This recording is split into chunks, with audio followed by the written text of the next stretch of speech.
7 o'clock in St. Louis. You're listening to TMA. It's presented to you by Brown and Crouppen on 101 ESPN and the TMA STL YouTube channel. And Doug, while the Cardinal struggles will certainly be the focal point of much of today's presentation, there's a little buzz in this studio here in St. Louis, Missouri, because there is a surprise guest.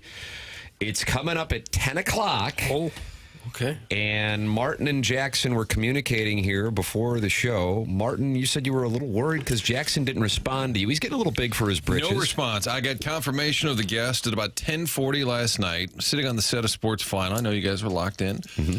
And I thought, I know Jackson's asleep. Doesn't matter. I want to make sure he has this information as soon as he gets up. Mm-hmm. It's pretty good. Like, I'd want him to know. And then we have a routine in the morning. I send an emoji every morning about 5:56. And it's a Wes Anderson emoji.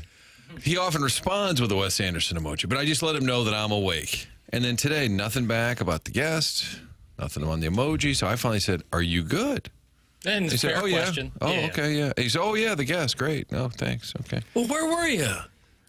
The time of the original text about the surprise guest, who I'm very fired up about, and I think the audience will really enjoy. Oh, yeah. Audience approval, about a 90% probably, maybe higher. Yeah, I think possibly even higher. Is anything ever 90% approval on this program? Joey Vitale is pretty high. But he's some people get annoyed. The Hill people are like, talk about the power play. There's certainly that. The Hill people. Yeah. Remember the Hills have eyes? And that guy, that strange-looking actor? And the Hills have thighs. Boy, now I'm trying to think. I don't know if anything has it. You're right about that. But this guest, Matt Holliday is such a delight, and Wayno, both of those two.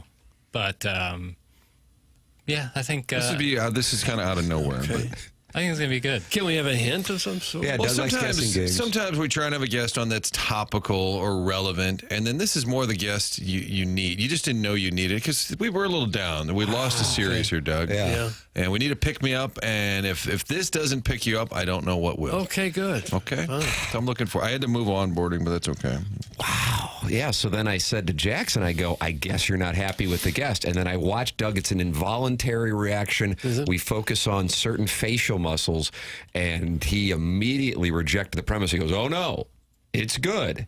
I'm like, okay, this is serious. I was thinking maybe it's a hockey guest, and so that's why he was irritated with Martin's text. Don't text me about hockey ever, much less at 10:40. But no, this guy is excited about the surprise guest.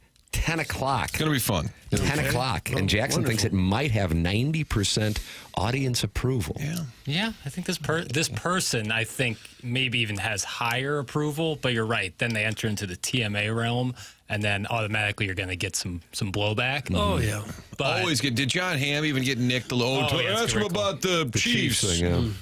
You know what he do? He's a New York guy now. You get a couple of those people who are not happy. And you call them the Hill people. No, you call them the Hill people. Does that mean down by Brown and Crouppen, by Antoninos? No, not those hills. No. Not those hills. So we're talking the Ozark Hills, I think. Okay. The point is, coming off John Hamm, where do you go from there? And I said, we got to have somebody of some note, but who's also just not going to split the crowd. Okay, I guess we already have the answer. I don't know how the Warson Woods wacko knows, but he says the surprise guest is Sweet Sweet Kai's fiancé. So 10 o'clock, Sweet Sweet Kai's fiancé, explaining why Jackson does not have a +1 to the Cape Cod wedding next week. It is not the guest, but I like the idea. I'm writing it down. Yeah, write it down for next week. Hey, this is Martin in St. Louis. Are you Sweet Sweet Kai's other half? Hey, yeah, we talk about you all the time. Would you want to come on married next week? Oh, I tried to get Claves on, and this Flag Day. I said, seeing as it's almost Flag Day, naturally a lot of discussion about it. You want to hop on tomorrow, meaning today. This is yesterday. And he wrote back, tomorrow's not Flag Day. And I said, I know, in advance. Right. But he said he's about to disappear for a few days where ICE can't even find him. Yeah, if you ever want to try to guess a Mike Claiborne vacation, whenever the Cardinals travel to a non-Chicago National League Central road trip, Doug, that's when he's vacationing. Where's he going, this guy? I don't know where he's vacationing. I just know when the Cardinals go to Milwaukee, Pittsburgh, or Cincinnati, there's a good chance he's not making the road trip. He learned that from Big Irish. Oh, did he really? Absolutely. Trip to L.A., San Diego. Claibs won't be vacationing. Trip to one of the NL Central haunts minus Chicago. Good chance he's going to be vacationing. So and I respect that he move. suggested maybe next week, post-Flag Day, we can kind of review matters. Review the state of things. Well, Doug, the state of things now all of a sudden a little concerning. The Cardinals losing again last night, and now they are closer to being in fourth place than they are to the first place Chicago Cubs, only a game and a half ahead of the fourth place Cincinnati Reds. Half game up on the team they will face starting tomorrow in Milwaukee, and 5 back of the Cubs. Cardinals losing 3 straight as that starting pitching is starting to leak as Miles Mikolas gets raked by those Jays. Yeah. Bullpen wasn't very good either. Everyone came in, gave up a run. And now we got a toe issue with Donovan. Now we have a toe issue. A member of the Southside Seamen, the most storied fantasy baseball franchise in all of sport, who already has Yordan Alvarez on the DL. IL, I apologize, and I'll take a couple days to review that. Also, Bryce Harper on the IL. Now Matt Chapman and will Brendan Donovan be heading that way. And we'll talk more about my fantasy team in the 9 o'clock hour. Okay, good. It sounded precautionary, but you never know. Left toe. Have you ever hurt your big toe? I mean, it'll stop you. You can't get much done if you got a big toe problem. I dropped a shovel on it, Tim. Gardening? I was working in a warehouse in college and dropped a shovel on my right big toe. I mean, I couldn't walk right for a couple weeks. Really hurts. Turf toe? Yeah. But It'll get you? Yeah. But to be able to plant on a foot and push off and hit or make a throw or sprint and run it can be a while before a big toe comes around. Hopefully not, but I'm just saying it can be. With a busman special today, also DBA and infidelity special, I would not expect to see him in the lineup. No, I wouldn't either. And the Cardinals will try to salvage a game in the series with Matthew Liberatore, who also has been trending in the wrong direction and was removed. Maybe that was precautionary last time, but either way, his velocity was down, and he will get the start against Eric Lauer. Cardinals trying to avoid a sweep at the hand of the Blue Jays.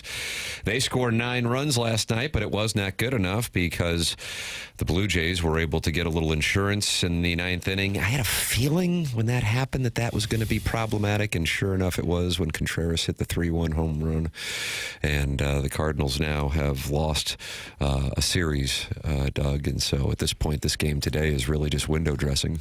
It's irrelevant. Today's game is irrelevant, Doug, because the series is already toast. Well, they have to stave off a sweep. Yes, Steve. With all due respect to Yoel Pozo, is he the best pinch hitter they can put up in the 9th inning? That's why you need another catcher. You'd rather see Valade? I'd rather see Lucan Baker or someone like that. The bench is starting to kind of show itself on this homestand. Starting rotation. Lack of options maybe there. And it's no offense to Chris Roycroft, who's probably a great gentleman, but there's always a pitcher or two in your bullpen every year. You just go, oh, no, when they come in. You just don't feel good about it. And I got to believe there's somebody else you can put in there to even just hold down the fort. Don't give up those extra runs in the ninth. Yeah, I kind of wondered about that, too, when I saw him coming in. Boy, that was an 0-2 pitch, too, that was just meat. Why don't you like an 8.18 ERA? That's where we're at. You can text in with what you don't like, 314-399-9646. Air Comfort Service, the sponsor of our text inbox here on 101 ESPN. And you can also call in with your disdain. Callier and Thompson sponsor the phone lines, 314-974-0101. And then gather with friends at youtube.com/TMASTL, Michelob Ultra, the sponsor of the YouTube chat. And friends have gathered, 111 friends have gathered, including Jake and St. Genevieve, DJ Patty Cakes, John Scores, and Big Blonde Dan. They're all in there talking with Doug's butt hamster. Oh, my goodness. Good grief. Block him.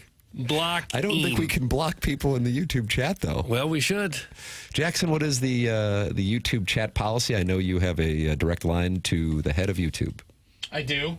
You can absolutely block people in the YouTube Oh, really? Oh, no. We'll block this fella. Doug's butt butt hamster? hamster? Yes. Blocking. Okay.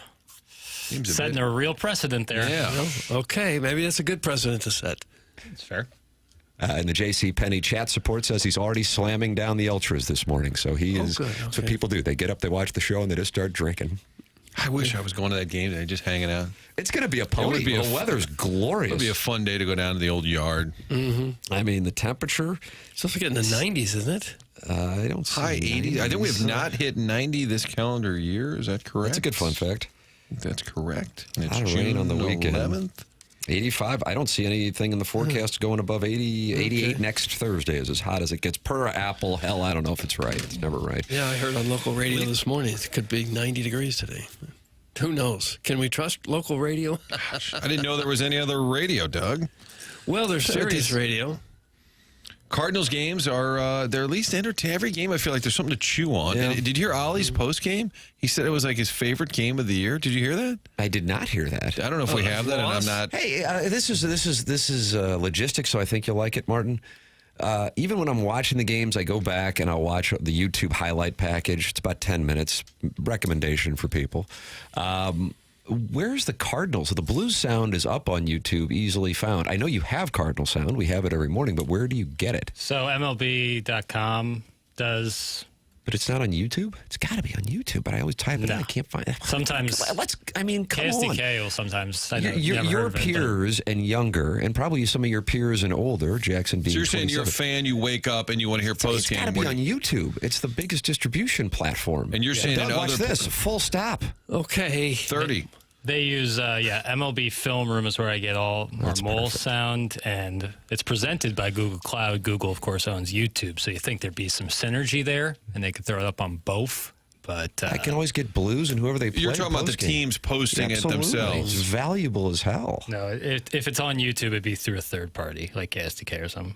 And Midwest, I think, or FanDuel is tweeting less. They've kind of eliminated some of their Oh, is that social- right? I didn't know Yeah, that. they do a lot less social media, and they used to post a lot Yeah, more. they used to And you post the full ones. They used right, to in your pull- world. Full audio. I wonder what the post-games. reasoning is for that. For FanDuel or the Cardinals? I think FanDuel start- just cut backs. It just, Is that right? Yeah. I Fewer think people less working there, people. Yeah. Hey, I get that. That's, Assigned to do that's it. our industry. That's where things are, and I understand that. But for the Cardinals- But for Major League Baseball to not have it on YouTube is an absolute miss. Yeah, so if you're a fan. If it's not, I could be errant here, but if my compadre Jackson at 27 Bills, who pulls the sound every morning for the show, doesn't have it on YouTube and has to go to the MLB Film Room? MLB Film Room, yeah. I mean, They're still Do using most film? teams- Yeah. B-roll? No. do most can't teams be. post audio? it all goes through MLB Film Room. This is a great observation because I went to subscribe to the Cardinals YouTube channel. And the 573 texts this in. The Cardinals YouTube channel will post it if they win. If they lose, it'll be on the other team's YouTube. And I have to say, I had forgotten about that, but I was noticing that only if they win will there be highlights and or sound. I mean, where Which is is Joe sad. Strauss? That is sad. That is the rightsiest rights holders of all rights holding. And we're all grown-ups. I mean, they lost a game. We can digest it. Yeah, so It's not a some tragedy. Jack's going to be in the comments. Who gives a damn? You know? If that's whoever's decided that policy, I think that's kind of sad. God, Let people almighty. hear the audio, because Ollie said it was his favorite game of the year because he liked their resilience. He said the fact that we forced their closer into the game. Got to What play him good to. does that do? Well, you got to try and beat him today. I understand that part of it, where you burn their closer in a game where likely he didn't have to. It helps in theory today, but he is very optimistic about the squad and their competitiveness, as opposed to the 3-game losing Let's streak. take a listen, Doug. This comes from the MLB Film Room. Okay. This group continues to show exactly what they're about, to force their closer in there when you're going into that inning down 4. It's a hell of a job. I mean, it's a good group. They make a lot of contact.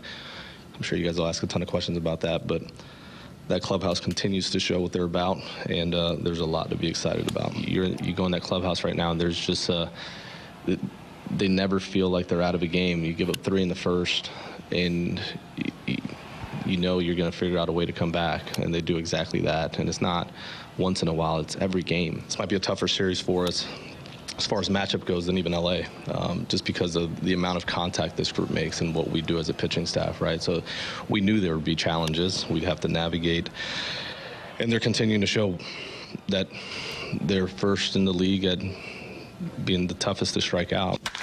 Base hit right there. Base hit. I did see that Toronto had like 7 hits of less than 75 mile an hour off the bat. Yeah. All the pops. Would you call and those little bloops. numbers? Little numbers, yeah. Yes. Mikolas talked about frustrating. soft contact, weak contact, other than the home run. I don't really care about forcing their closer in the game. The guy threw all of 2 pitches. He threw 2 pitches. He's burnt for today, Doug. He can't burnt possibly be he's- burnt. No, he's burnt. Can't be. He's down today. Hoffman's down. What? Pitched last night. What'd he do? 2 pitches. 2 pitches. He's down. Well, it is encouraging that Gorman's starting to swing the bat better. Does he have his eye back? It looks like maybe he's got his eye back. Herrera continues to hit. That was good. Big bomb by Contreras there in the 9th. Arenado's hitting. You're on board. Did They yesterday. battled back. Yeah, 3 hits for Arenado.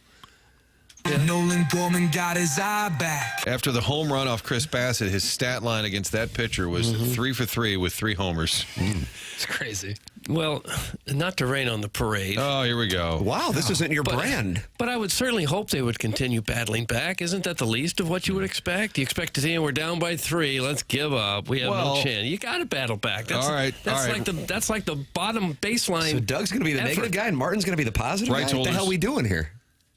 But I think battling back internally, not giving up is what you're saying, but to actually get the results too is what I think you point out. Like if they lose 10-3, you don't say, well, we kept battling. Those ground outs, we were battling. They actually had something to show for it that made it a bit of a game. Right. And I our was guy just- Burley had that swing, and he did have 2 hits coming up there in the 9th. Yeah. Here's my reaction to it. I think there's something to it, I guess. But I also think and listen, I might call in for all I know. I enjoyed our conversation with him in spring training, and he would address any criticism. But I think when you're talking about your audience, which of course in this case is Cardinal fans, you know, if you're in the midst of playing good baseball and you point that out, then that's one thing. But I think there's maybe a little, the record is way better than we had anticipated, so there might be some more equity at the moment than is deserved.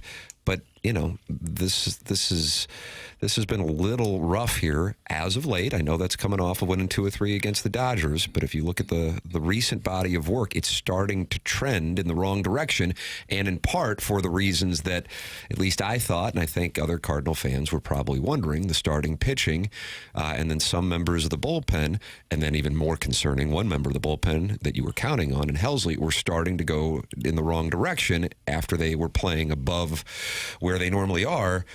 And I think that kind of rings hollow to the fan base because, as Doug points out, most people would go, well, of course, why would they give up? So when you're talking about, you know, a 3rd straight loss, I don't necessarily know if that is something that I would present, even if internally it's something that you know as the manager you like to see, because maybe the last couple of years they would have shut her down. Yeah, I know he's trying to be positive, trying to have his players' backs. I get that, and I would support that. He's looking for any positive he can out of another tough loss. So I know why he said that. But he might believe it, right? Instead of just saying, like, I would say, oh, God, I feel like I would say, really frustrating. We had some momentum. We were about to be 10 over if we'd rattled off. I would honestly, I think I would have a hard time not being negative and just saying, well, yeah, we came close. And then somebody inevitably would say, you got their closer into the game, Skip. And I'd say, yeah, but what good does that do us? We didn't win. I would have a hard time finding the spin. But I think some people perhaps are just built that way. Like, I love this team. I mean, I don't think he's just selling you. I disagree. You think I he's think it's selling intentionally salesy. to the crowd or to his team? I have tells, and unfortunately some of them probably aren't fair to air publicly. But I just think there's kind of like a messaging And the messaging at this moment is, hey, this team fights, and that's a good indication from the head of the ball club that he's got that team fighting, which I think is kind of salesy. Is he trying to sell his own resume? You think he's trying to tell the fans, hey, things are great, don't worry, we got this, because of his own resume? Yes. Or critics that are out there? I think that that's in part. And I also have to say, I understand that. But again, if I personally were in that spot and I recognize the team had just lost its third straight game, I don't think that's something that I highlight. They gave up 10 runs. You're starting to see the starting rotation leak.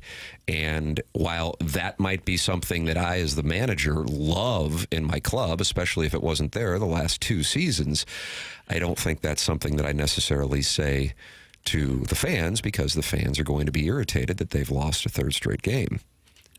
Yeah, and you don't want to talk to the media after every loss and say, well, we just can't get it figured out. Doggone it, we just came up short again. We just don't have the right players. Can't say that. So I'm sure over the course of a long season, his players probably appreciate a more positive attitude with his public comments. What does he care about appeasing fans? Bloom's going to insert his own skipper next season. It's from the 314. I don't necessarily think that's the case. What do you think on that, Martin? I'm not sure. I think it really does depend on the season. Right. And if you win 90 games or 88 with this group, and you look at him and say, hey, I'm not going to make any changes. No. But if they tail off and the product's not entertaining or bad, then I think that decides itself for Bloom. But the other thing is, if the DeWitts are loyal to Ollie, and they've proven to be a really loyal ownership group, I think they would weigh in a little bit too. If Heim says, I got an idea here, I want to make a move. So I honestly don't think, the thing about Ollie that frustrates fans outside of strategy is he comes off as very cocky and very overly confident. But I think he will tell you, I'm not worried about that at all. Like about Heim. Like, what am I going to do? I'm going to go out and manage, try and win. I don't think he's thinking about it. Now, for me, I'd probably be wondering, hey, Heim, nice shoes. You'd be a bootlicker. How could you not wonder what that guy's thinking about you? Because you got a young family, you live here, you've been with the organization 20 years. How can you not think about that a little bit? But it's human nature. Right. But I think he really is just confident in what they're doing. He likes this club. He likes this group. But I do think... You know what? Your positivity is so refreshing, but at the same time, I'm disappointed in you. It's an amazing thing. I'm just painting... I'm telling you, if I were sitting there, I would say, oh, this sucks. We should have won that game. I just don't believe it. That's it. And by the way, I think if I were in his position, I would probably be thinking the same thing. I mean, there's probably... I think that this is some salesmanship to the fan base, and people go, why is he trying to sell to the fan base? Because if the fan base is all riled up about him, then it decreases the probability of him keeping his job should this thing start to tail off. That's what I'm saying. And by the way, I don't know that. That's just my read. Human nature would be, I want fans to like me. I want fans to come to the game. I'm hoping to sell the product to the fans. I don't think that's him. Whether you like him or don't like him, and I know plenty of people don't, or they get mad at the moves. I think tone is important. I think there are times, and even during that bad year of 23, I felt he would be argumentative after a game. Like, just every once in a while, you got to just kind of eat it because fans are frustrated and say, I get it. We're not winning right now. But I think his confident nature could turn people off at times. But I really don't think he's trying to, I think he believes that. I really do. I mean, there's probably a hint of salesman in every manager and coach trying to sell you on their team. Just knowing him a fair amount, I don't think he's overly worried about that. I think he and his staff really say, oh, we got the closer. And then Doug, we may laugh about it. He only pitched 2 pitches. I think they believe that. But I am concerned. This is a time now you're about to face the Brewers 4 in a row. Doug, how do you win that series? You got to win 3 out of 4? That's correct. It doesn't really matter. Just try to win them all. Can't go 2 try to win all 4. The most important game is the next one. Nice. I do think they're at a critical point here, Doug. We've got to get this thing back rolling again. It's always about hope, big boy.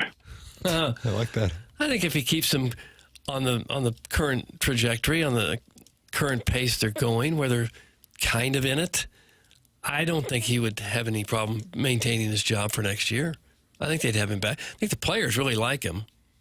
And we found out when we were there that there's a fun, really likable side of Ollie that a lot of times the public doesn't see.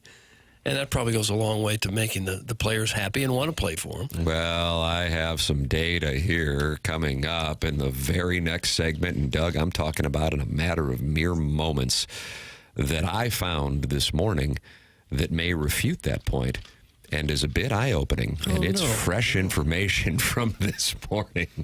But unfortunately, I can't give it to you now because I went to teasing camp. Oh, did you really? Yeah, it's fun. And I learned how to get better at teasing. Yeah, I was the guest speaker at teasing camp.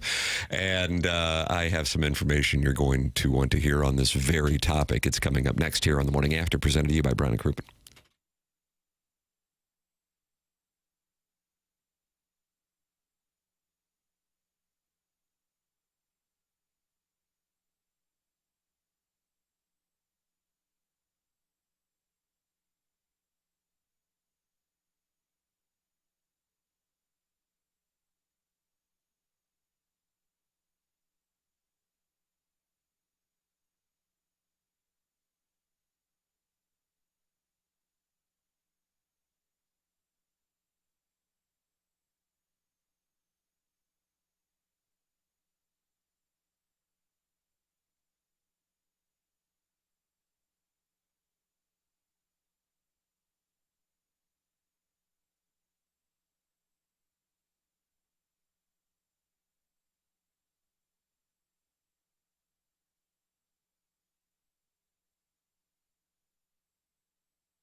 Bring it to the loo. So you like this one. It's TMA 101 ESPN. The show's presented by Brown and Crouppen. Tim McKernan, Doug Vaughn, Martin Kilcoyne, little Jackie Papers on the ones and twos. You want to call in. Callier and Thompson is the sponsor of the phone lines. 314-974-0101. Want to watch the show and see how cute we are? Boy, I'm not sitting on my phone book today, and you can tell because you can just see like the top of my little Cardinal cap. Yeah. And it's a boy's size, too. It's a boy's size. YouTube.com/TMASTL. Erwin M. Fletcher's in there talking about going out and playing disc golf at McNair Park. So if you want to go in there, it's going on in the Michelob Where's Ultra. McNair I Park? was just going to say, as many years as we've all been on this planet in this town, where is McNair Park? Martin, Doug, I shall read what Erwin M. Fletcher wrote, and then I will deliver on my teas. Went out and played some disc golf at McNair Park yesterday. One hell of a track out there. Doug, do you have a problem with that? I don't like calling golf courses tracks. What about disc golf course? That's pretty sad. I like when people call it a goat track. Hey, I played out at, that's a goat track. Right up there with Wilmore Park. Shot -2, but definitely left some putts out there. That's Erwin M. Fletcher talking about his disc golf round in the Michelob Ultra YouTube chat. McNair Park has tennis and pickleball courts. It's in St. Charles County, a little west of Lindenwood University. He says if you want to compare the disc golf courses, think about Wilmore Park's disc golf course. Okay. That's a good comp. I mean, When it's not underwater. You could play disc golf in your backyard, couldn't you? Not long enough. Need a course, Doug. Maybe you your have the backyard. Doug has the barn off. Right. Hello. Right. Yeah. I deep tease this as our focal point of the conversation. Cardinal loss last night. Doug, The Athletic conducted a Gallup poll of Major League Baseball players. Okay. And we've got information. And this comes straight from the players. This is an annual thing The Athletic does. And let's start with this one because you love guessing games. I do.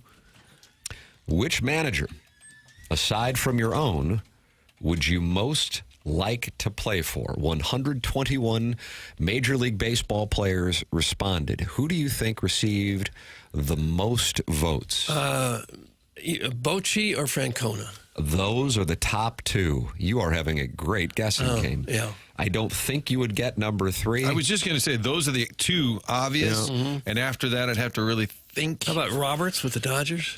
No, not even Really? getting a vote, actually. Huh. How about that? Craig Counsell on the list? He's number 4. Snitker? Number 5. Okay. Oh, I apologize. Roberts was on there. I apologize. Roberts was on there, but he's not in the top 4. We might need an Stephen Vogt. Stephen Vogt. You just looked at me like I dropped an F-bomb. Cleveland. That's correct. Okay. So it's not a who's who like it used to be. Bochy, Francona, Vogt, Counsell, Snitker, your top 5. Then Dave Roberts. I missed that. Alex Cora, Carlos Mendoza, Aaron Boone, A.J. Hinch, and perhaps one of the wonderful current drops in Jackson's drop folder, Ron Washington, is rounding out your top 10, Doug. Well, guys who've been around a long time, like Bochy and Francona, and I guess Washington, maybe in that group, certainly Roberts, if they've been around a long time, it shows they can get along with people and get along with the players. The players must like them. Management must like them. They're not saying crazy, stupid things. He didn't do the job. It wasn't anything I did wrong. Yeah. He didn't do the job. So they might say that. The players have got to like you, though, if you're going to hang around as long as those guys have. Now, the next question. Which manager, aside from your own, would you not want to play for? John Tortorella? Well, since Mike Tim brought Keenan? up, I'm going to say is Ollie. There is a tell. Is Ollie on the list? Ollie is number 1. Of the players saying, I don't want to play for this guy. Yeah. Really? And he's tied with Bud Black. He is, of course, no longer managing.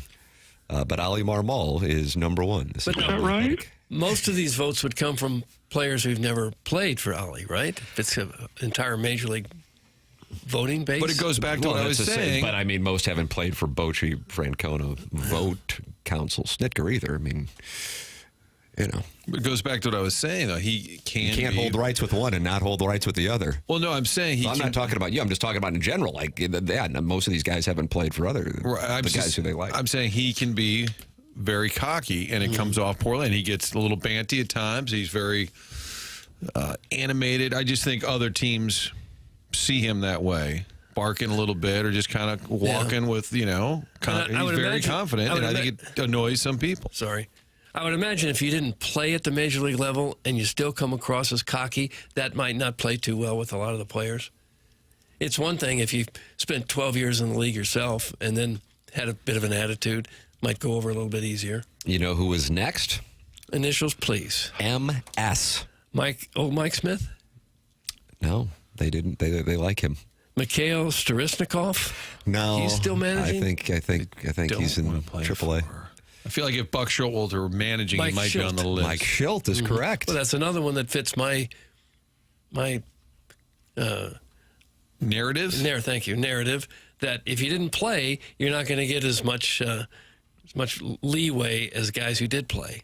Now, top five are three of the five played the game though. Bud Black, Ron Washington also appears on this list, in Gabe Kapler.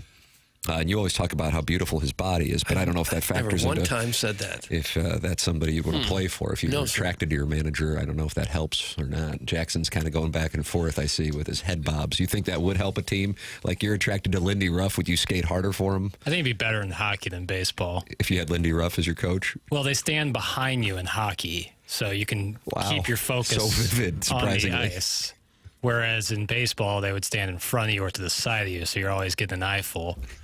So probably be better to talking have about the handsomest level of a coach. Well, I think it would manager. be easier to focus with hockey than baseball, and I think I explained it pretty succinctly. Kapler, as the Phillies manager, there was the story he came out to the mound to make a pitching change, but he had nobody warming up, and they were saying he may not have been ready for the job. That's something you and I would have done. All right, let's go. Great job. Pat him on the butt. Let's go. Is that worse than there's nobody ready than Lance Lynn going into a game he wasn't called in for and told not to throw a pitch if he could? Ollie being on that list, does that surprise you at all? I'd say no, based on what we see, just in terms of, you're surprised maybe that he's even that known by the other players? No, I don't know. I just was reading the column this morning. It was posted on The Athletic at 5 this morning. I would have guessed that he'd be on that list. You would have guessed that he would be on the list. As other players don't want to play for. Yeah, and then the Schilt one should catch everyone's attention. Well, what does that mean? This was the golly gee shucks Cardinal guy. How could he possibly be on that list? Maybe he's different when he's not in front of the camera. I don't know. Does Schilt being on there surprise you? Well, I'll read this to answer the question. Okay. In the potential absence of more concrete knowledge, some respondents seem to rely on distant impressions regarding Mike Schilt. He has gotten mad publicly for some things that don't seem that serious, which would then, Martin knowingly, that could be one of the issues. I mean, you got a little peek, courtesy of Randy Arozarena's Instagram Live, of some fire that might have surprised fans. But at the time, the Cardinals had just beaten the Braves, which was a surprise, and they won a series, and he was all fired up. But the impression that this player who voted for Mike Schilt said, it seems like he gets angry about things that don't seem like they'd be that serious. So, and the Arozarena moment I thought was his greatest moment. I love that. Yeah. I'm like, wow, that's our manager? That's great. Thought that was awesome. Certainly not the Cardinal way. As much time as they spend around each other, starting with February and hopefully going through October, all day long with them on the road, games every single night. If you didn't really like the manager, if he didn't have a little bit of a sense of humor and kind of an easygoing way, it could really wear on you in a hurry, I would think. Yeah, but I mean, look at La Russa, and guys loved him. Yeah, but I think La Russa was a nicer guy behind the scenes than what the public thought. Because after he lost a game, he acted like a 10-year-old who just lost his first Little League game. I don't understand this. But for the most part, as we know, because we got to know him pretty well, he's a great guy. Behind the scenes, I'm sure everyone loved him and respected him. He had plenty of feuds, obviously, famous feuds. So he wasn't for everyone. And that was the McGuire quote. When he came here, he said he was sick of him in Oakland. He was ready for him to leave. And then he missed him. Yeah. Because I think a lot of it is, if we're going to win, or if I think he does, God, he's a pain in the ass. But, boy, that was a great maneuver there in the ninth. Or he gets on my nerves, but, man, we are in first place. I think you look away on a lot of that stuff if your team is winning. And I think Bochy just has, and Francona, they've got the What is it on the wall, Doug? They've got the stripes on the wall. What do they got on the wall? Hanging on the wall? Shrubs? No. Stripes on their sleeve. What's it called? You hanging on? Just forgot. Workbench. They've done it. They've won. Players want to win. They respect those guys, and I think they're also kind of low-key. I think Francona's very likable. Bochy is Joe understated. Torre and Joe Madden were two more guys like that seems like he'd like to play for them. And Madden, I think maybe a player or two would get annoyed because he was was a lot about him. And the Butch Patrick stuff. He got a lot of attention. But I think largely players talk to one another. So if they're voting that they don't want to play for Ali, that could also be a sign that somebody says, this, that. Don't you think players base some of it on what they've been told by other players? Yes, like the Schilt example. You're like, what? Why? Yeah. Players talk. Yeah. But I think some, with regard to La Russa, would get tired of the intensity. And I would guess, and I don't know this, that players loved that he protected him. You know? I mean, that was God. If we would have him on now, and he might say it now. He'll probably come on. He's got a big event coming up in July. What does he got going on? His new, remember he broke that news on our opening day broadcast show when we were largely confused. When I fell through a table like Mick Foley. And you persevered. But you bounced back just like these Redbirds. Thank you. It was kind of an omen for the season, Doug. Mm-hmm. Tim survived. No, he launched a new pet rescue outlet, and they've got an event coming up during the All-Star break. That's a guy like Will Clark and Matty Moe and I think Edmund, a bunch of anyway. He would probably come on and answer. So finish your thought, and I'm saying he might answer. I think if he were doing, for lack of a better term, the 10 commandments of managing, I think his number one commandment would be you always protect the guys in the room publicly. Now you can lay into them privately, and that's part of the deal. That's understood. But publicly, you do not air guys out. And now maybe I'm wrong on that. Martin, you might be internally. I'm feeling like I might be picking up a read that you might be thinking of some examples. Like J.D. Drew, who he, in my opinion, clearly didn't. I don't know if it didn't like so much as just didn't respect. It wasn't a huge fan, right? You had to know the code words. JD has an ouchie, right? Ouchie. But everybody else, and then you don't air stuff out publicly. So when Steve Klein, friend of the show, flipped him off, I think if he would have gone after him in the locker room, he would have been fine with it. But because he aired it out publicly, and I think both for La Russa and Jocketty, they lived by that same code, and therefore that's why they got along well. It's kind of like the rules of the La Cosa Nostra. Hey, we might be doing some work here, but we're going to respect the omerta. And so when you got guys airing it out or leaking, then you don't necessarily have that same respect. I think Matheny was really big on that. Like he wouldn't even like. What you're seeing, and I think it burned him. Correct. I think he was overly, I would say, downright defensive. And I've told him this, and he said, "Yeah, but that's how I was raised in the game." He said, "You just don't ever sell out a player," and I don't think you have to sell out a player. I mean, Ron Washington, I love the fact that he did tell us that he wasn't at fault. But I think you can also acknowledge what people are seeing in front of them. Now, it's interesting with Ali because we're talking about him being overly cheery and optimistic, even in spite of losing 3 in a row. But going back, famously nuked Tyler O'Neill in public. Mm-hmm. Now, Jordan Walker, they didn't nuke, but maybe they just put too much out there, and Contreras put too much out there, put him in a bad light, maybe didn't specifically nuke him. But the O'Neill one was pretty clear, outing a player. That was which is surprising. And that might have been just a young manager. Doug and I, the next morning doing this show, we were stunned by that. And it wasn't like we were like offended or anything like that. Crap. Because it just never happened. It's just one of those things that if you've been around this stuff, and obviously not playing, but having been around, take your pick of how many Blues coaches and Rams coaches and Cardinal managers and even college coaches, to call out a player's effort, especially in the first 10 days of a season when he was just named the starting center fielder, and I'm talking about O'Neill. It's like, wow, that wasn't like, I'm like, you just don't do that. What are you doing? I'm just like, man, That's not the way that it's. You can call out a bad play, but not its effort. That's. You just say, you go to the LaRussa quote, men, not machines. Remember when Hungo called out Molina for not running down to first? Skipper was not happy about that. Well. And I think it altered Al's relationship with Molina moving forward. And it didn't mean he was wrong. It's just, you don't do that. But when Ollie did that on O'Neill, I was shocked. My understanding is a lot of players had been frustrated with O'Neill and kind of how he was worrying about himself more so than the team, and very likable guy. And Ollie felt like he was doing that to let the other guys know, right? Hey, I'm addressing this. Yeah, but in hindsight, address it in the clubhouse. It's still a mistake, even though he thought he was handling it the right way. I would say, in hindsight, he probably would say, I shouldn't have done that. Phone lines are active. Callier and Thompson, sponsor of them, 314-974-0101. Design Air is a sponsor of the Email of the Day, online at designairservice.com. You can email in the morning after at InsideSTL.com. We are on June 11th right now, and still no one has 2 wins so far this month, courtesy of producer Joe yesterday.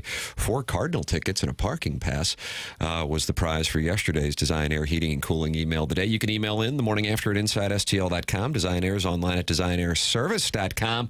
Martin's a client. Doug's a client. I'm a client. They're the longest running sponsor on TMA going back a decade. The name of the game for this show's existence, support the sponsors. You hear them mentioned on the show, support them, choose those businesses, and work with them. That is how the show has existed for 21 years. Design Air, the longest running sponsor online at DesignAirService.com. Doug, caller Ellen is on the Callier and Thompson phone lines. Good morning, caller Ellen. Chairman Kurt just said, no, she's not on the... Where are you, Elsie? I'm going to call her out. Okay. You want to hold her accountable? I'm going to hold her. We just can't have that. No. This team is based on showing up and giving your best. And when we go to you and you're not there, I can't have you on my team. No. I probably should have handled it off air. Called Ellen at home. Nice. But instead, I think I'm just going to air it out here. We can take a lot, but we can't take that. We can't. That's fair. Chairman Kurt, were you trying to say something? Yeah, Ellen dropped, but we have the other line that I texted you is well, no, I know we have other ones, but I didn't know if something happened. No, she just dropped it. Okay. Easy E. Doug, you remember him as Eric Wright with NWA, and then he got sideways, and he was the target of Ice Cube's No Vaseline. Am I correct? I can't say that I can confirm any of that. Easy E is on the Callier and Thompson phone lines. Thanks for taking my call, fellas. I want an opinion from you guys on a particular event that took place Saturday night. I believe that your station was the sponsor. So I understand that players and coaches have free time and the right to do whatever they want. However, Ali Marmol, Nolan Gorman, and Eric Fetty, after the Saturday game against the Dodgers, headed down to Hollywood Amphitheater to see Thomas Rhett. Ali Marmol was completely wasted. Turns around, they got a Sunday day game against the L.A. Dodgers. Now, you tell me where the leadership and where the prep work for that Sunday day game takes place. You leave the ballpark, you drive straight to the concert, you get completely hammered in the rain, you get home late, and you got a day game on Sunday. And but let me ask you this. That's your observation? You're saying they're completely hammered? Do you want a selfie? Would that prove anything? Well, did you take a selfie with him? Is that what you're saying? We were in a group of people that were in a beer line with him, listening to him talk, and we took a selfie. Yes. And you can tell by the picture as well how hammered he was. My question is, I understand that they have the freedom to do whatever they want in their off time. I get that. However, in between that, if it was a day off, so Fetty's there because Fetty's not being used the next day. He just pitched. Obviously, Gorman wasn't playing. Ali may have known that beforehand. So the 2 players involved, one of them wasn't going to play because he pitched the same day. However, from a leadership and a prep work, how in the world, when you're 12 hours in between, I mean, I just want to know what you thought about it. Do you think other managers would put themselves in the same predicament? Easy, thank you very much for the phone call. This is we didn't see that, and so we don't know. And that's my whole point. I wasn't there. I didn't see it. It's real dangerous. Absolutely. To say that without me knowing more. Now, that may be 100% his belief, but it's really dangerous to just kind of say it. That's how somebody was without any of us being there. And I'm not carrying water. I'm just trying to be fair. That's exactly right. If you don't know, and we don't know, And that's an allegation. And listen, by the way, having a drink is not by any means some flaw or against the law. But for us to sit here and talk about it on the show, not knowing would not be responsible on our parts. So. Well, and again, I don't know. I wasn't there, but it can get real slippery. Like, I saw McKernan. Where'd you see him? Oh, he's at Napoli. He was hammered. What was he? Well, he was having, maybe you and your wife had a Cosmo and you had one. Yeah. And I don't know. Cosmo is my drink. And I'm sure this guy's yelling at the radio. That's not what I said. That's not what happened. And you just have to be real careful stating it as fact. Mm-hmm. All you have to do is get your picture taken with any kind of drink in your hand, and it looks like you're drunk. If you ever have a photo taken with somebody in a bar or something, don't have a drink in your hand. You could take one sip of it, and that's all you drink. But, oh, my God, he's drinking. Well, he's out drinking. That's what Joe Buck said. I think he was at Filoni's, and, like, somebody said, hey, Joe, hi. And everybody's like, he's holding the beer. He's like, oh, do I have to put the beer behind my back? Yes. You know, it's Yeah, got you do. I'm kind of surprised that you would go anywhere at this point. And that's why most players at this point, I mean, when we were, covering those great teams of the early 2000s, those guys would go out. What was the difference? No smartphones. And, I mean, they would absolutely get after it. And then they would still come to the ballpark and, play incredible baseball. But that has changed. And so now a lot of it is hanging out at the hotel. And what are you swiping right or swiping left? I never know. You're swiping right, Jackson? I'm swiping right. We tried this last time, and I have trouble sometimes. Because you're a man in love. Definitely. And you're Johnny Monogamy? Marty Monogamy. Marty Monogamy. That's Yeah, right. but swipe right, Chairman? Yeah, that's correct. Right's the good direction. Okay. And I'm not sure that it's fair to expect a manager to go home and pore over analytics for the next 5 hours after he's just played one game. They don't all do that. Not every doctor goes home and pores over medical reports for the next day's work. You want to be prepared, of course, but they're human too. They have a life outside of their work. Yeah, not everybody goes back and re-listens to their show from earlier in the morning and prepares like we do. I'm listening to the show we're from on 10 an years island. ago. Just trying to get caught up here. Yeah, big segment, Martin, coming up in season 13 of TMA. You're really going to enjoy it. So when somebody calls in and they're kind of weird and you give them a name that sticks, then they call in for the next 10 years. That's correct. Okay. Looking forward to that. You see that one coming, I guess. You're welcome to get involved on the program. 314-399-9646. That is how you can text in to the Air Comfort Service text inbox.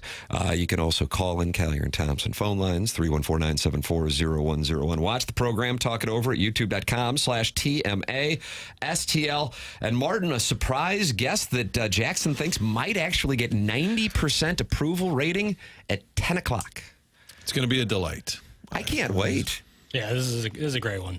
I think it'll be universally approved. Wow. On a show. On this show? On a show where nothing is liked Right? consistently. Ooh. Many things are disliked. I think everyone will enjoy them. All right. Enjoy the visit. I'm color me intrigued. That's coming up at 10 o'clock. And then we have the Design Air Heating and Cooling email the day at 10:45. The morning after at InsideSTL.com. If you want to be like producer Joe and contribute to the prize fund, just text in and we'll give away your prize. Doug, that's a nice gesture on our part to take something from a listener and then give it away as a prize. That's what we'll do for the Design Air Heating and Makes Cooling. economic sense. Yeah, I think it's the right move. The program's called The Morning After. It's presented by Brown & Crouppen on 101 ESPN.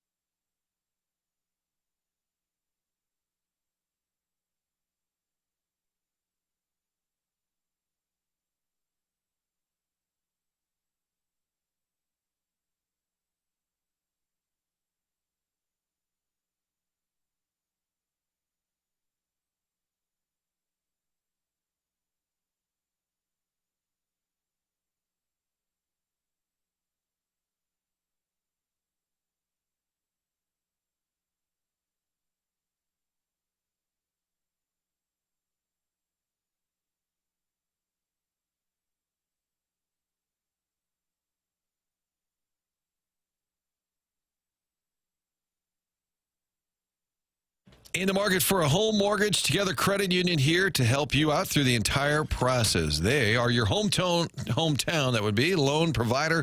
Together Credit Union has a home loan solution for every buyer. We're talking fixed rate, adjustable rate, conventional, jumbo loans. They've got it all. Get in on the action, whether you're buying your first home, downsizing, sizing up, or need a second mortgage. Together Credit Union is there for you. Specialty loans like FHA, construction, union member mortgages, and community contributor mortgages. Together Credit Union knows this process gets a little complicated. They're going to help you out, and it's all done right here in town. Everything done locally, handled in-house. That's Together Credit Union, your hometown home loan provider. Find out more at togethercu.org. Check out the rates or stop by and see them. They have 14 branches around town. Together Credit Union started as Eagle Credit Union with the employees of Anheuser-Busch, and now it's grown all around town. There for you for all your needs, including mortgages. Together Credit Union, federally insured by NCUA.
This is Jackson with a Sports Center update. That's driven by Johnny Londoff Chevrolet and Johnny Londoff Autoplex. The Cardinals lose last night, the hands of the Toronto Blue Jays. Back in action today as they take on the Blue Jays. It's going to be a 1:15 first pitch with Matthew Liberatore on the mound for the Cardinals. That was another Sports Center update driven by Johnny Londoff Chevrolet and Johnny Londoff Autoplex. See them at londoff.com. Chevy, together we drive. Are you kidding me?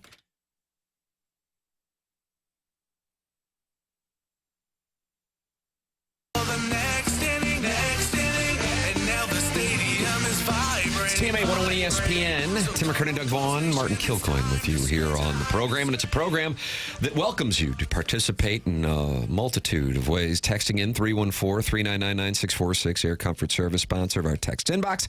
Callier and Thompson, sponsor of our phone lines, 314-974-0101. And Michelob Ultra, sponsor of our YouTube chat. Ken Iggy Strode is in there talking it over with John Scores and Shibbity. You like Shibbity, Doug? I don't mind it. Shibbity asks Iggy if he can have an autographed headshot. Autographed headshot. And Iggy has agreed. So if you want an Iggy autograph, go to youtube.com/TMASTL. That's presented to you by Michelob Ultra.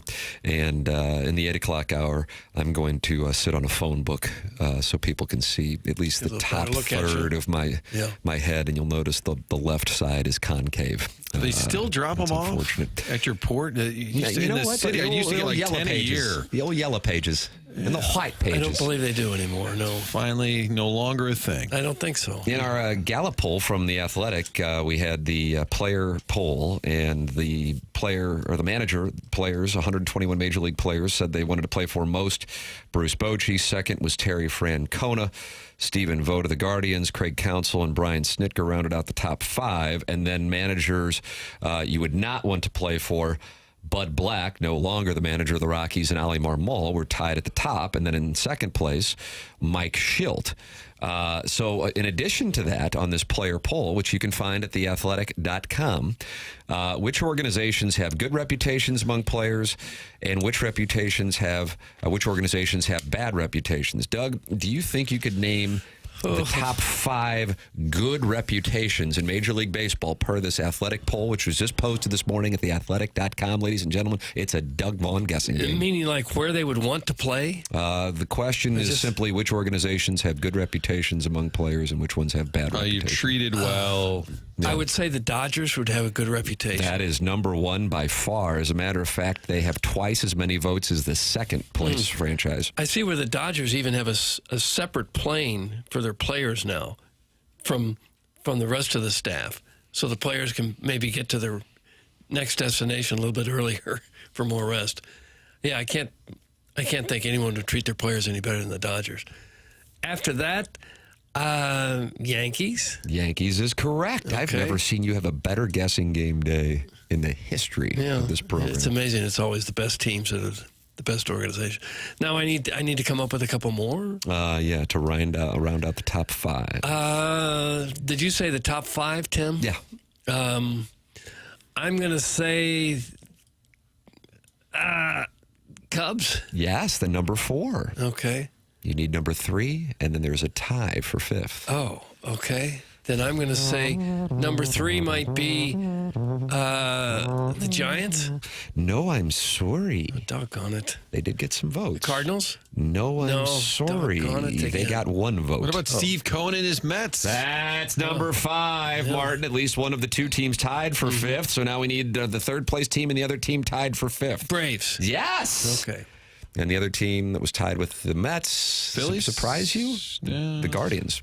Okay. Guardians are having a big Gallup poll. Kind of a sleeper organization. Now, which 5 teams have the worst reputations? No. Doug, you're on a heater today. Rockies. Yes, they Pirates. were 3rd worst. Yes, they were 5th worst. White Sox. Yes, they were 2nd worst. Marlins. Yes, they were 4th worst. Are we going to go 5 for 5? Yes! Oh, we got it. Wow. So in other words, the teams that just suck also are no fun to play for. Shocking. Now, after the Angels, which then round out the top 6, and after the Rays, which are 7th. And when you say top, you mean bottom. That's right. Clip that off. Absolutely. Then you get into a few organizations tied for 8th. I think you you're like to leading us venture? into the Cardinals. That's where I'm going. Okay. Yeah, you notice the vocal pitch. I did. You're ready to sit at the table this summer in Las Vegas. The Cardinals, along with the Mariners and the Padres, got 3 votes. Again, it's 3 votes out of 100 and I don't know how many players. 126 respondents for good organizations, 115 respondents for bad organizations. But the Cardinals had 1 vote for good organization, 3 votes for bad organization. With regard to the organizations that have bad reputations, 4 of the 5 lowest payrolls belong to the A's, White Sox, Marlins, and Pirates. Not coincidentally, those 4 clubs joined the Rockies in receiving the most mentions when we polled players on the sport's least reputable organizations, allowing multiple answers in each response. With regard to some specifics, one American League player asked to name at least one team he wouldn't want to play for, settled on the White Sox and said, at the end of the day, you're in the big leagues. How can you complain when you're in the big leagues? I don't think there'd be anybody I'd not want to play for. A fellow member of the AL provided a similar perspective while pointing out the unusual circumstances of the A's and another transient club. Quote, the major leagues is the major leagues, but it's got to be tough to be on the Rays or the A's. And then some players got a little more negative. On the A's because they're cheap. On the A's because they're playing in Sacramento. I have a buddy who was traded to the A's as a minor leaguer, and he went to Oakland and said the way they were fed and the places they stayed were just not good. On the Marlins, Miami has no direction. All the prospects are 17, so they're 7 years away from doing something. And then but they throw a good barbecue at spring training. They do. And then specifically, I've heard specific things about them getting like Subway sandwiches on the road sometimes. It's little stuff like that where it's like, we're in the big leagues. It's cheap stuff. It's a billion-dollar industry. Let's be a little bit better than that. On the Rockies, they're not trying to win. I've heard their player development isn't very good. They're stuck in the past and don't do a whole lot for their guys. I never understood what they're doing as an organization. They've been bad for a long time. On the White Sox, it's just a dumpster fire through and through.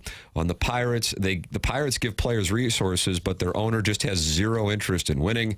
And on the Angels, they just don't know what they're doing top to bottom. So there you go. I am surprised the Cardinals would show up on anybody's list as an organization you wouldn't want to play for. I understand as a city it's not as glamorous someplace on the coast or, in Texas or somewhere like that. But, I mean, they're generally good and competitive. They got great ownership. I don't know why you would list the Cardinals as an organization you wouldn't want to play for. Yeah, I'd want to know more specifically. Like, hey, they're not what they used to be, or they're not spending like they need to. Does it come down to accommodations or winning? Clearly, the bottom 5 are all just losing organizations, which adds to it. On the top organizations, this is what players said. Again, this is the player poll in The Athletic this morning, theathletic.com. On the Dodgers, you win the World Series, and then you go out and you do what they did to add to it. That's what professional sports, not just baseball, is supposed to be. Another player said the Dodgers take care of players and their families, but they also excel on the player development side. And then finally, the Dodgers stand out. Everyone wants to win. Everyone wants to get paid. You go there, and it looks like that happens. On the Yankees and Dodgers are the gold standards for players. Accommodations, always in on free agents. Home stadium is always packed. Another player said they take care of their guys. The food there is incredible. And another player said everybody who goes to the Yankees absolutely loves it there. On the Braves, they have a relaxed old-school field. The Braves do everything just as good as the Yankees, the way they take care of the players' families, the way they treat you like you're the best in the league. On the Cubs, players I know in Chicago, they talk about how well they treat families. Another player said they're just about keeping traditions alive. They love their history and their legacies, and they try to continue that. And then on the Mets, the best family room in the league by far is the Mets. The Cohen family put a bunch of money into that because they know how important it is to take care of the family. That's interesting because that's a theme in all of the answers, this family room thing. Probably not something that we think about, but I would gather if we talk to some of the guys on the team, and most of them being young guys, relatively speaking, probably have young families. So that is a big factor, and that was mentioned with all the organizations. On the Guardians make players, especially pitchers, better. And on the Red Sox, their medical staff is top-notch. There you go. Some are accommodations, some are about winning. I would think some are about Subway sandwiches. I think Steve Cohen is like the Mark Cuban when he took over the Mavericks and just started spending, fixed the plane, fixed the locker room, whatever they wanted, just anything for the players. So I would think that list in future years. I think Mets are always, unless he gets Banty and he's, annoying as the owner down there barking at him at BP, I would think he's always going to go up on the list because he's spending like crazy. Yeah, he's the richest of the owners, right, in the major leagues. I bet they regret letting him in because they're like, oh, man, look what he's doing now. He's not going to want a salary cap. Yeah. I could see where family treatment is extremely important. If you've got a baby or a couple of toddlers running around and mom's struggling with that, with husband on the road half the time, to be treated really well in your home park for the family, that would be a major thing. But shout out to the clubhouse guys all around baseball who do everything for the players. It's unbelievable. And the players take care of them, but the clubhouse men, women do a great job just making sure everything is taken care of. It's, they used to even it's do, unbelievable. I don't know if they still do, they used to even grocery shop for them. They'd go to the grocery store and then wheel in a whole bunch of groceries for snacks for that night. Doug is so good at guessing games. Maybe he could guess what color undies I have on. Hint, hint, I'm not wearing any. That's from the Prince of Glendale. Did you guess that? Then flesh-colored. Nice guess once again. The players who spoke negatively about St. Louis must not know that the Cardinals have the best fans in baseball. That's from the unknown DJ. Yeah, a lot of truth to that. Suck it, Doug. Hey, stop it, ball game. Oh, by the way, that reminds me. Did anyone see Miles Mikolas' shirt last night? What do we got going on? It said, "Suck it, England." So I'm on. Was that in reference to the upset with Senegal? I don't know if it's a World Cup preview, but our producer last night, so I'm sitting on the set, and then they said when we come back, we'll have some Mikolas post-game, and he's always pretty candid, a lot of soft contact. And they blurred out his shirt. And I said on the air, well, I'm just like you. I'm curious, what does it say? And there are a lot of rules now, corporate, where you can't say this or that. And I think just an abundance of caution, our producer just blurted out because he wasn't sure if people would be offended. I don't know what it was about, the shirt, but I'm surprised that hasn't gotten more talk, Doug. Forget the 10-9 loss. Yeah. Frustrating as all get out. What about the Mikolas shirt? Suck it, England. Yeah. Now I'm going to type that in here. I'm just looking for a T-shirt. That's all I'm looking for informationally, okay? Are we going back to like the Revolutionary War? I don't know if Yeah, it's War of happy? 1812, and they burned a portion of the White House. Am I right on that? I'm not over it. Yeah. Maybe you guys can It's very brush that kind of available thing. on. You can get it in many different colors. It's a unisex shirt. I can see wearing that around the 4th of July. It maybe. says "Funny 4th of July" for men and women. So in advance of the 4th of July. Okay. Built for the loud, the proud, and the unapologetic. Yeah, that's my kind of guy. Every stitch screams America. That's what it says. That's all I know. But that, to me, it took away from the 6 runs he gave up because we're talking about the shirt. Right. It's a great Distraction. diversion. Brown and Crouppen, presenting sponsor of TMA. They are local, and we were talking it over yesterday with Terry Crouppen. Don't you want a local law firm if you need a personal injury attorney, one that knows how to handle the ins and outs of your case and the local environment? Well, that's Brown and Crouppen. They are the longtime presenting sponsor of TMA, and they are a part of the St. Louis community. Founded here in 1979 and built brand new offices on the Hill. Brown and Crouppen's going to get you great service and great results. They are the winningest and they are the kindest. That's Terry Crouppen. That's Andy Crouppen. That's Ed Herman. You hear him every week here on TMA. Support the sponsors. That's the name of the game. If you think you may need Brown and Crouppen services, call 314-222-2222 or go to brownandcrouppen.com and make sure you let them know you heard about them on TMA. Remember, the choice of a lawyer is an important decision and should not be based solely on advertising. Past results are no guarantee of future results, and every case is different and must be judged on its own accord. Surprise guest for the ages coming up at 10 o'clock. That's your Stiefel dossier. Can't wait to find out who that is at 10:45. We have the Design, Air, Heating, and Cooling email today. Nobody this month has more than one win. It is super diversified. Coming up following this program, I'll be doing the Spread Zone Gambling Podcast, which is presented to you by FanDuel with Rizzuto from The Riz Show and Anthony Stalter from The Fast Lane. We, of course, are in heated radio wars with both of those shows. And, just a little behind the scenes. When we're in a commercial break shooting that show, there's no talking. It's tense on that set. You just look down at your phone. Yes. For sure. Yeah. No, I'm not. I don't know where I'm going for dinner tonight, Anthony. Oh, sorry, Riz. I didn't hear you. That's how I respond. That's Really? radio wars, man. Yeah. I mean, that's what you're doing. Happens when you're- sometimes. Huge contracts, even bigger egos, and Yeah. Well, the can get importance of what sideways. we do, I think, is the thing that maybe isn't appreciated. That's the big thing. You're carrying the weight of the world on your shoulders. Thank you. Well, they Thank went you. after Jackson, and that's a non-starter. Yep. Have you guys ever seen the Billy Bob Thornton interview? It's so weird when he's with his band and the guy asks him questions and he gets frustrated. And so he starts like saying they're like, what was it like meeting Willie Nelson? He's like, I've never met Willie Nelson. He just started denying He just like things. starts Is that denying Lance the Lynn and past. Tommy Pham Lance with you? Lynn doing that to me. Yeah, he's like, what was it like work on this movie? He's like, I don't remember that at all. That's what you should do is turn a riz if they ask you anything. Just be like, I don't know what you're talking about. Cardinals win, Tim? I don't know. Did they play? I didn't even know if they played. I just was looking at Miles Mikolas' shirt. Jackson's Lone Wispy Pube is not excited about the surprise guest, Martin. Oh, great. Another surprise guest for the ages. Can't wait to hear from Matt Holliday or Big Walt again.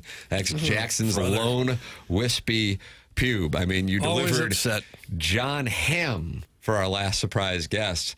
I think you're going to be dunking on Jackson's Lone Wispy Pube at 10 o'clock. That's what I sense. That's what I sense. Go to hell. Hey, Jackson, I think we're good. I have no We're fine. fear. We're fine. Everybody just calm down. It's going to be great. It's All fine. right, there you go. That's coming up on the Stiefel dossier. I will reveal a play I am going to make on the spread zone, and I don't like to do that, but I feel so strongly about it, and we're going to have some sound that is going to be indicative of why I'm making that play. Coming up next, it's for this week's U.S. Open. That is next on TMA, presented to you by Brown & Crouppen on 101 ESPN.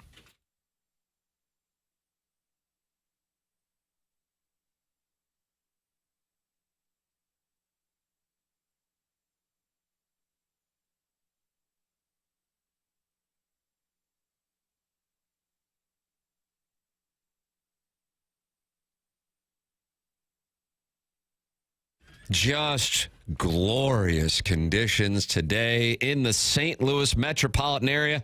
And when you have weather like we've had the last couple of days, you want to be outside and enjoying it. Well, that's where Aesthetic Design and Build comes into play. They have been building high-quality custom decks and outdoor living spaces now for over 30 years. You can call them at 636-532-5008 or just see for yourself in one of two ways. Go to aestheticdesignandbuild.com or you can check out their showroom, which is in Chesterfield Valley. I have been to that showroom. Dan and his team walked me through it, and I got to see all the different types of custom work that they are capable of doing for you and your home. Specifically, custom decks. They also can add on a pergola, and they can even shade your covered patio with retractable screens. They really do have answers for it all, and it's all custom work. When the weather is warm and you want to be outside, you want Aesthetic Design and Build to be the ones to build it for you. Online at aestheticdesignandbuild.com. Let them know I sent you their way.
Oh, Doug.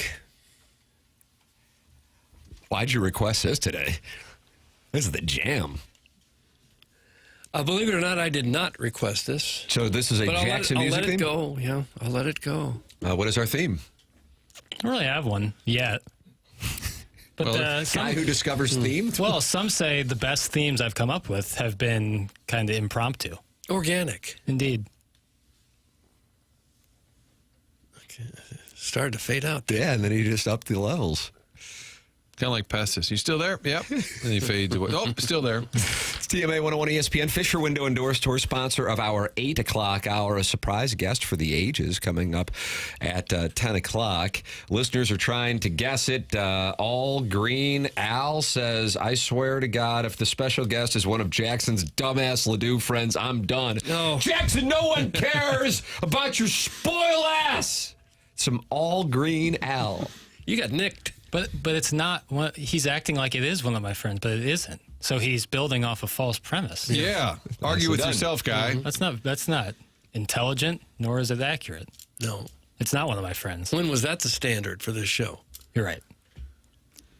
But there was a lot of buzz about Sweet Sweet Kai's wedding next week. And What I did have Sweet Sweet Kai that's call true. in and the Plowhawk to clarify. Yeah. both getting married on the same day. Yeah. Doug being the officiant of the Plowhawks wedding next Saturday. I deep teased this, as I said, another episode of the Spread Zone. I gave you Justin Thomas for the Masters. He didn't make the cut. I gave you Min Woo Lee for the PGA Championship. He didn't make the cut. Who will I give you for the U.S. Open this week at Oakmont?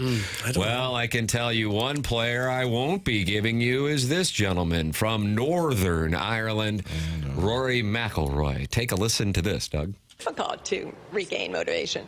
Yeah, I didn't know. I mean, look, you dream about the final putt going in at the Masters, but you don't think about what comes next. So, yeah, I think I've always been a player that struggles to play after a big event. You know, after I win whatever tournament, I always struggle to show up with motivation the next week because you've just accomplished something and you want to enjoy it and you want to, you know, sort of relish the fact that you've achieved a goal. And I think chasing a certain goal for the better part of, you know, a decade and a half, you know, I think I'm allowed a little bit of time to you know, relax a little bit, but, you know, we're here at Oakmont, and I certainly can't relax this week. Oh, you hear that? That was a nice strike. That sounds like a driver. Yeah, a little right to left. Tight draw. Sound to it. Yeah, Rory acknowledging that he has not been able to find real motivation since winning the career Grand Slam and the Masters 2 months ago. And I guess, hey, human nature, that could be the case. He certainly did not perform well at the PGA. And last week, he was in a very odd spot because he finished, not just not making the cut, but he was buried and put up some of the highest scores he's ever put up. He barely broke 80 last week. So, Doug, if you want to play, I'll give you a play. Okay. And this is a deep tease for the Spread Zone podcast presented to you by FanDuel. Rory McIlroy plus 300 to not make the cut at Oakmont. Rory McIlroy plus 300 to not make the cut. And I'll say this, and I know at this point we are a private company, so I don't know if this is a violation and if I'm going to get scolded by my board. But the Tam Avenue Capital Partners have deployed some capital on that play. Okay. Plus 300, Rory McIlroy to not make the cut. He's having real problems with that driver. Oh, the rough at Oakmont is penal. He said he shot an 81 at Oakmont last week. And that was birdieing the last 2 holes. Yeah. Yeah, well, if he can't play there, I don't know who's going to be able to. Scheffler, I guess, will beat everybody. Is that your pick, Doug? Scotty Scheffler? How can you or pick anyone DeChambeau? else? Yeah. Sure. How can you pick anybody else? What about Tommy Fleet? I don't like him. Not in this event, I don't. For no particular reason. I just don't like him. Mic drop. You left your own mic drop? I did. On a Tommy Fleetwood take, I had no idea it was coming. You started with, hey, guys, been meaning to call, and then give me your mic drop. I guess it just shows what a fine line it is between being right at the top and then kind of floating back into PGA mediocrity. When you win an event like McIlroy won at the Masters, it's just hard to maintain that kind of intensity that it takes to be that good all the time. Gives you even more respect for the guys that have been able to do that over long periods, like Tiger and what Scheffler's doing now. Nicklaus for many years, just always there. For some guys, and apparently McIlroy also, it's hard to maintain that intensity after you win a really big event. And I appreciate him saying that. Yeah, it's honest, and so that's the thing. I respect it. I thought it was going to be the opposite because he had won at Pebble this year, then he won the Players. I mean, understandably, that gets forgotten when you win the Masters and you have the career Grand Slam. But I thought once he won the Masters, it would free him up because his distance travels, whether he might not be motivated or not. He's still hitting the ball further than almost everybody. And instead, it's actually gone the opposite way. And he acknowledges he's just not working on it like he had before he won at Augusta. And this course this week is not a place to just try to find your way through it, especially if you cannot hit the fairways. I was watching the Golf Channel last night, Brandel Chambly and Paul McGinley, and McGinley was talking about if they don't get rain, he could see the winning score being 8 over par. 8 over par. So rain will slow things down and soften it up. But if they don't get rain, and at the moment it's not in the forecast until the weekend, he could see 8 over par being the winning score. 8 over It seems a little par. ridiculous, doesn't it, to make a course that hard to where they can't enjoy playing it. If you can't find your ball in the rough, if you can't hit a decent shot, is that really what golf is supposed to be? So you're not happy with the USGA, and you want to hold them accountable? No, I'm not happy. I don't know who really enjoys that, watching guys hit balls when they're up to their knees in grass. But yet you go out with the family to watch the Fan Page Club Championship. Yeah, very similar sort of tournament. I hate it when you miss a putt barely and then it rolls off the green and down a hill. That's miniature golf. I don't like that. So at all. I respect where you're coming from, and I don't think you're wrong. Jackson's about to disagree with you. Well, I think just sharing an opposite perspective, golf is unique where there's no defense. The defense is the course. And so if you see, even across majors, but the rest of the season, courses that are pretty similar, and you have one that's set up just crazy, it does offer some uniqueness that you can lean into that is different than other sports, is that it's not about the opposition across the line from you. It's about the course you're playing on. And I think that's kind of fun. Now, I think there's times where they go overboard with it. We saw Zach Johnson say in 2018 that Shinnecock lost the golf course. Phil Mickelson stopped a ball while it was rolling. Yeah. But then you also get some iconic, you think about like Phil at Winged Foot, that's hard to watch, but he was trying to hit a putt to stay 4 over to win the tournament. And I think that's unique and pretty cool. But I also totally get where you're coming from. These are pros. I want to see them hit shots that I can't hit. Yeah. They look a lot more human at the U.S. Open. I would agree. It is unique. Whether it's cool, I don't know. I mean, you could make a course as hard as you want to make it. You could make it completely unplayable if you wanted to. Would that be unique? No, and but cool? I think that's a slippery slope. I don't think they're making it unplayable. I think play Ruth Park from the tips. Unplayable. Just simply too long. 5 at Ruth Park can't get unplayable. My buddy Matt Offenberg dropped a stat the other day. We're playing in this golf tournament for Marquette, and he said 8 foot putts, roughly. Yeah. They miss 50% of them. But he said you don't see it on TV. He said guys are missing putts all the time. But what you see is, let's go to 15. We just made an eagle. Let's go to 17. They show a guy who's not in the mix from off the green or a long putt, it's going in. Yeah. But the point is, it is a struggle for a lot of people. It's a game of misses. The goal is to have the miss be as near as you can. And right now, Scotty Scheffler has a tiger-like shot dispersion, and that is why he is able to do what he is able to do. It's our National Open, Doug. It should be the hardest tournament all year, bar none. That's from the president of Special Projects. Of course, the vice president of Special Projects is Michael Gersh, but the president of Special Projects just texted into the show. Well, how hard do you want it to be?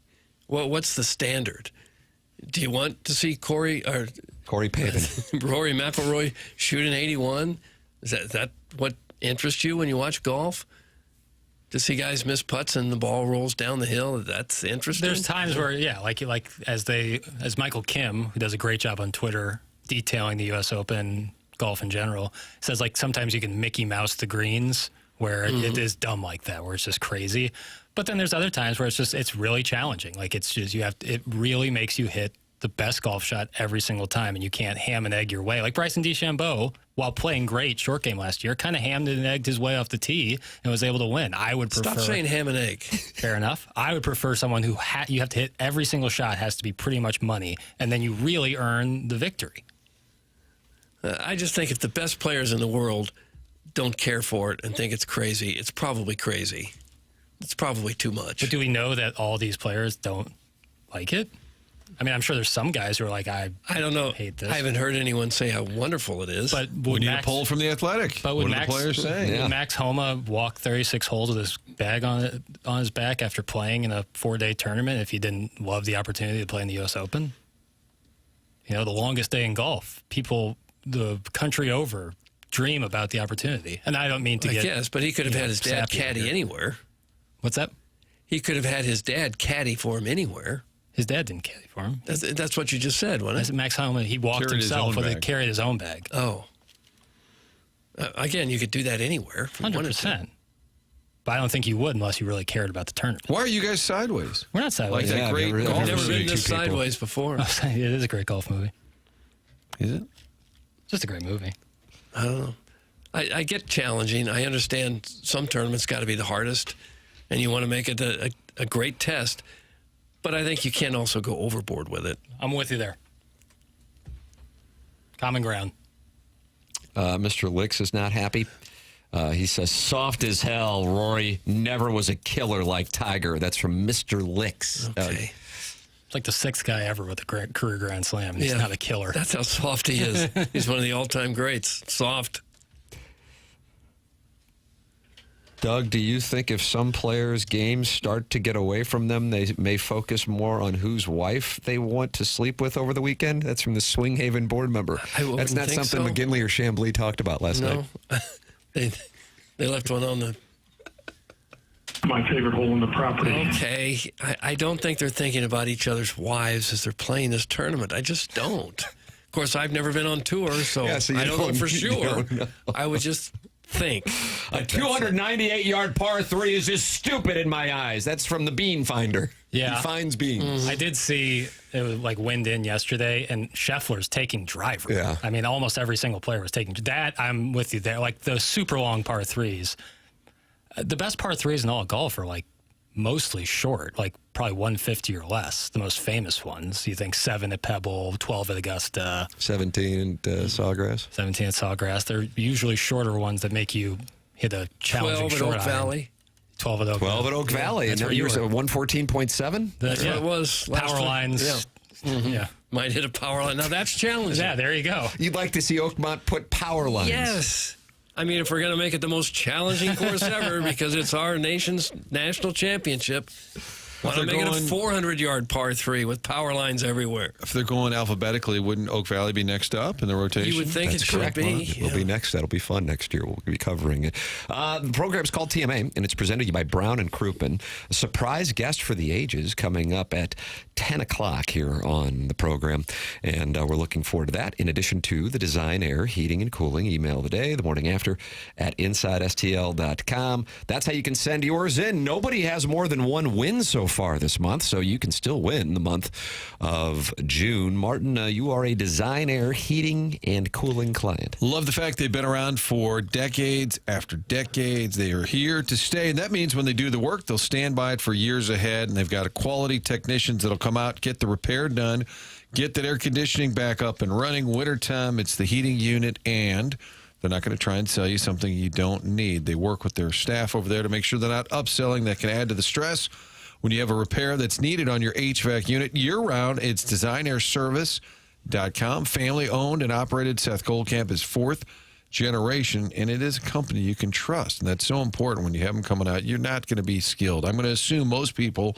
don't know how to fix their heating and cooling. So you want a company that you can trust, and that is Designair. Book the appointment online, designairservice.com. If you haven't done a tune-up yet for the summer, it's not too late. Get a tune-up scheduled as well. Designair, longest-running TMA sponsor, and they're actually proud of that. That's the weird thing, It's isn't it? very surprising that they acknowledge that, but they do.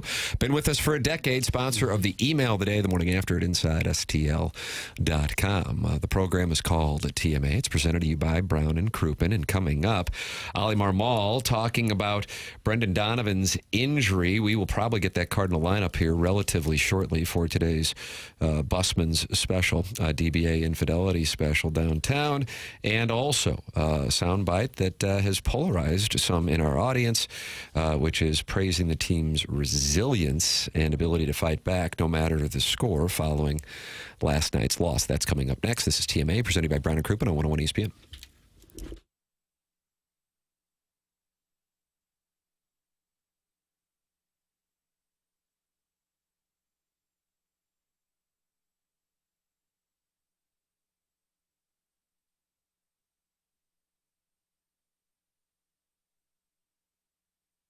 Tim McKernan here for Universal Windows Direct. If you're a homeowner like me, you know how it goes. You work hard for your home.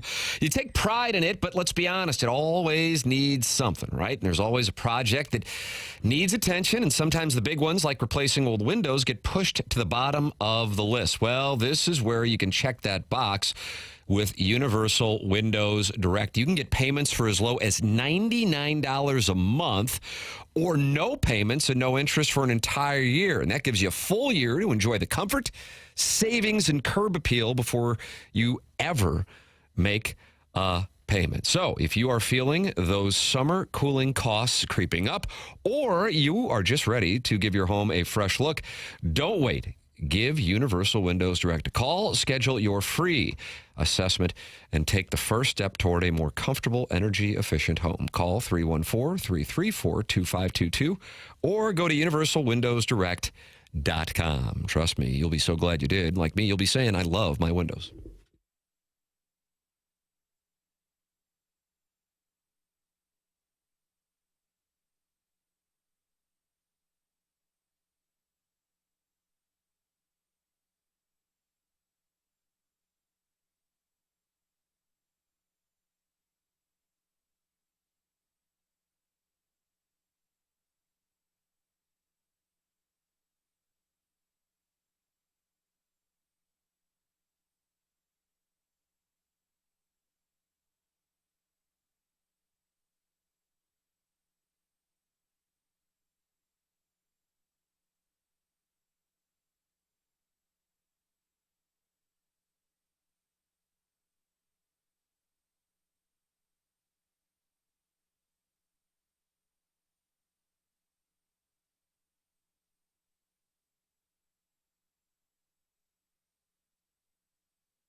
He did. I got 5 on it in the previous segment here on TMA 101 ESPN and the TMA STL YouTube channel. And Doug, who did you request on this one? I requested the Mills Brothers. It doesn't sound like this who it is. Who is this, Jackson? Is this Casey and JoJo? Or is this Jodeci? Tyrese Halliburton. It'll be fun to watch tonight. Underrated? Overrated? properly. Tim, did you know Halliburton put out music?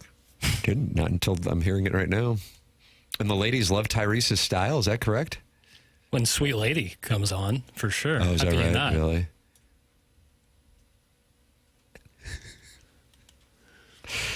Jake in St. Genevieve is not happy in the Michelob Ultra YouTube chat. Yeah, pickleball is more than just a bunch of chubbies. That's the entire comment? It's true. Were we talking about pickleball? We were not. They might be in the Michelob Ultra YouTube chat. More than just a bunch of chubbies. Yeah. Well, it definitely is, yeah. Mm-hmm. And he was mad that we were talking about the U.S. Open. All right, you bunch of golf snobs, let's talk some real sports. And then he got upset when somebody mocked pickleball. So, okay.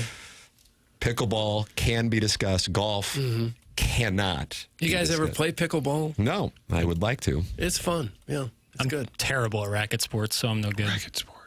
That's a problem. All of them. I don't know. Something wrong in my brain there. Doesn't work.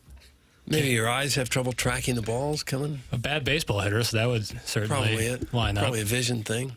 I may get burned on this take, but my belief is that pickleball is a little faddish and that it'll eventually... Oh! I'm not against it. I'm just saying I think we're taking out all these tennis courts. Boom, boom, boom, boom. Oh, faddish. I thought you were saying fat-ish. No. You and Jake and St. Genevieve were about to go. No. That it's more of a bubble. fad.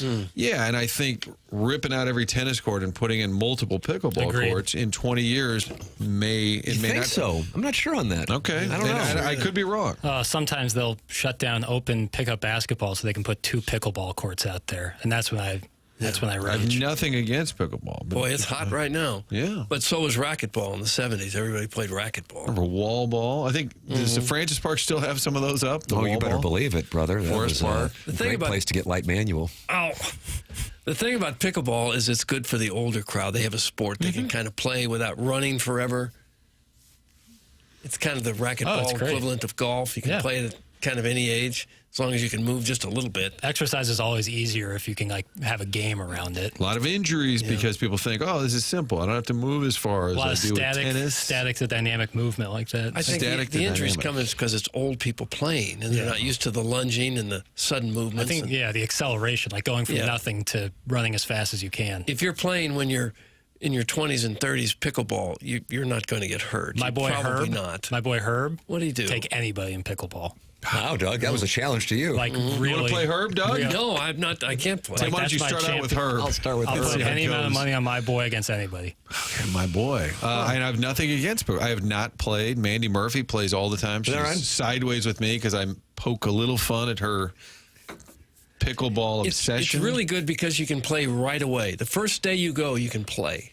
It's like ping pong in that aspect. You can play right away. Unlike tennis is hard. To be able to serve, to be able to run and cover the whole court, then to chase the ball when you miss it, tennis is an ordeal. But pickleball is kind of fun and easy, and it's social, and you can play right away. Jake in St. Genevieve, anti-golf, pro pickleball, and not happy about it in the Michelob Ultra YouTube chat, says if you go to an actual pickleball gym, it's full of good-looking ladies. Yeah, so there. Big Blonde Dan arguing with Jake in St. Genevieve and says, oh, stop it. Pickleball's for lazy, slow people. Pick up a real racket and run a little bit. Big Blonde Dan. Tim, how have you not played? I bet you it's been offered to you, or people. Yeah, I don't have a great answer. I think anytime a question is asked and somebody says, how are you not doing that, or how are you not able to do that, I think about it, and it's something that I would imagine plenty in our audience can relate to. It's a 3-year-old and a 7-year-old. I think that probably is the answer.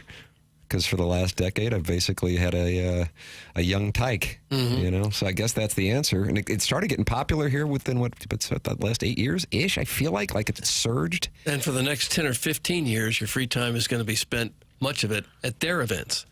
their soccer games, baseball games, basketball. Start walking around with a mystery Yeti. Oh, is that what you do? Yeah. I just like to berate 12-year-olds who officiate. Yeah, that's a good time. Because you're taller than them. Come on, Blue. When it comes to it, you can probably take them. What, do you got to be at the mall in an hour? Come on, Blue. Call them both ways. On this program, we have a surprise guest for the ages, the facial reaction of Jackson Burkett.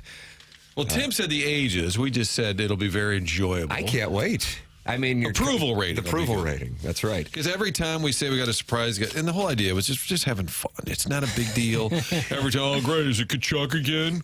Oh, Why is Will there Clark again? anti-Kachuk sentiment? That must be on some TMA social media bubble echo chamber thing. Will Clark was a delight. Remember, he even quizzed you guys that wore a famous number, played the same position, another guy with the same last name. And I thought that was a really good clue. It was. Clark. 22. That was a good call.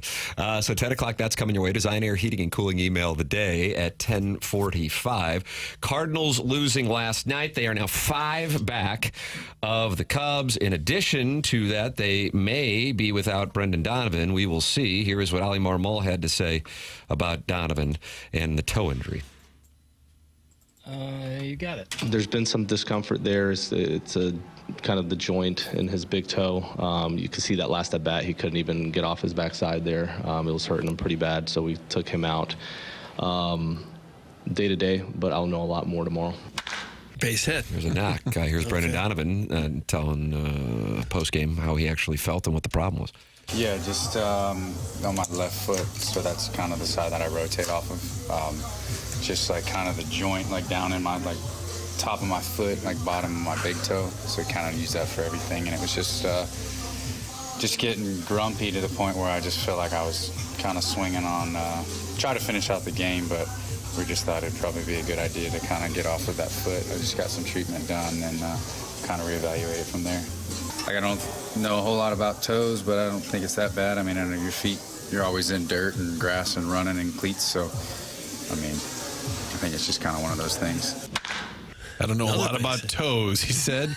It was suggested earlier on the text line that maybe Jackson could go down and give a foot rub to Brendan. Oh, wow. Is that something you're interested in doing? Yeah, but if I mess up, I don't want to get blamed for it. Yeah, No. You know, I'm not classically trained.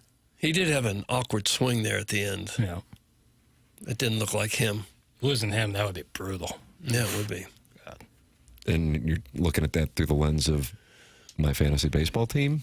Yeah, well, that's the main concern. Thank you. You're already, injury riddled enough. Alvarez, Harper, Chapman had to put them on waivers. Doug, you ought to go try and pick them up because I didn't have enough room to keep them all. Right. Alvarez is on waivers? No, Matt Chapman. Oh. So the last thing that the Yankees of fantasy baseball need is another injury. So that's my main concern. My secondary concern is that the Cardinals desperately need a place setter like him. I think they're due for a roster reset where you get JC up there, you bounce, Yeah, I kind of like to bounce see like that. that Valade, and then Chris Roycroft. Well, maybe Fernandez has figured it out down in Memphis. I think you got to do a couple of these. Not a bullpen guy that doesn't matter, but maybe somebody who could have a little impact. Mix up that bench a little bit. I think roster reset, Mo, line one.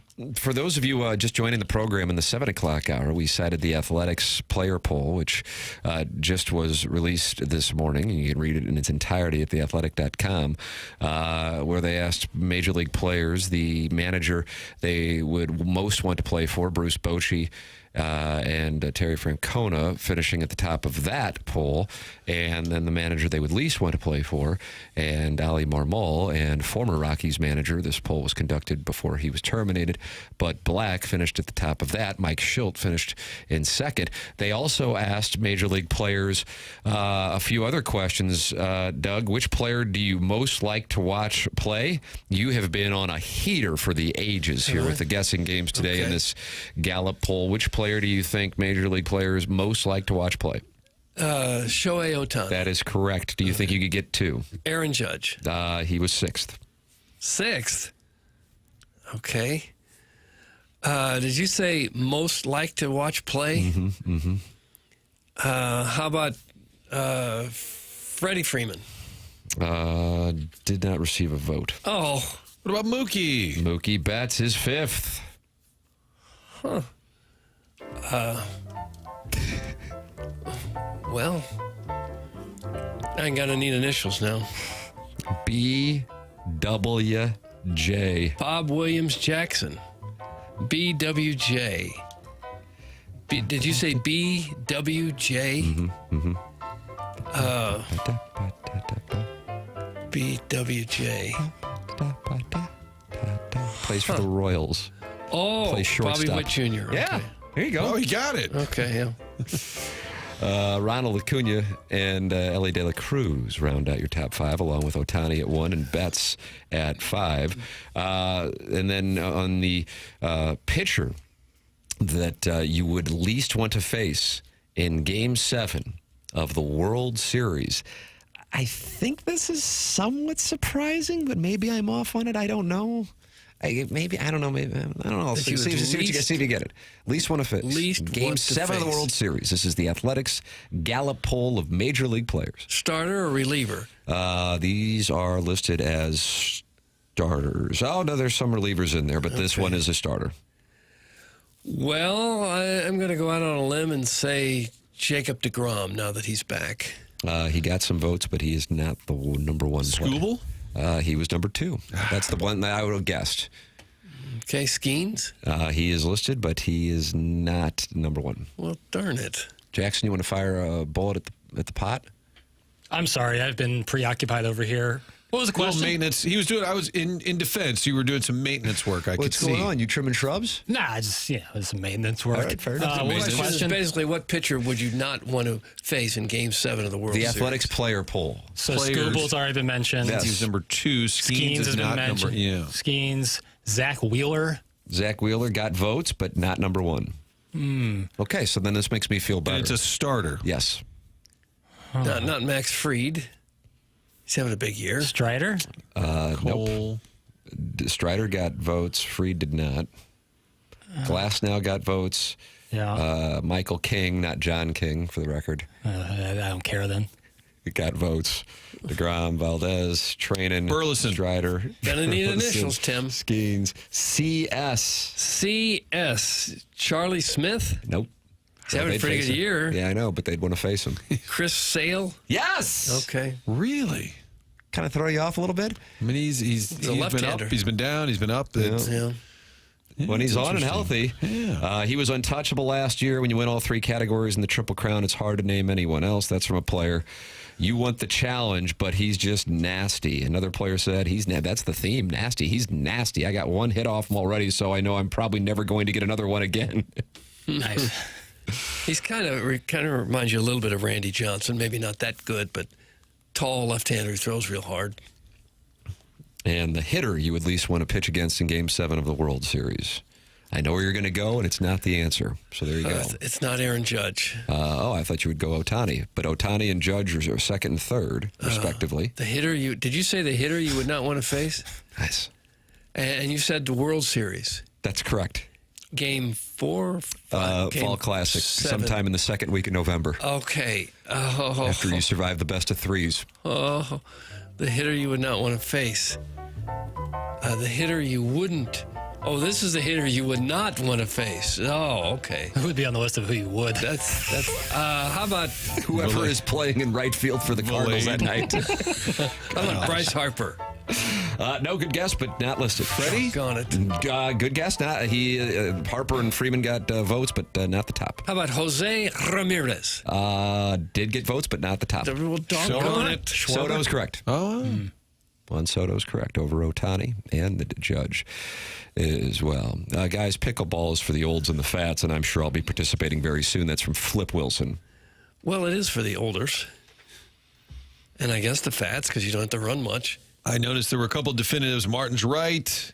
They're going to regret taking out those tennis courts, and immediately Martin's way wrong. Nice. Pickleball is not going anywhere. I don't think it's going anywhere. I don't play, so this isn't like a bias thing. I think that this is. Well, I just think the explosion.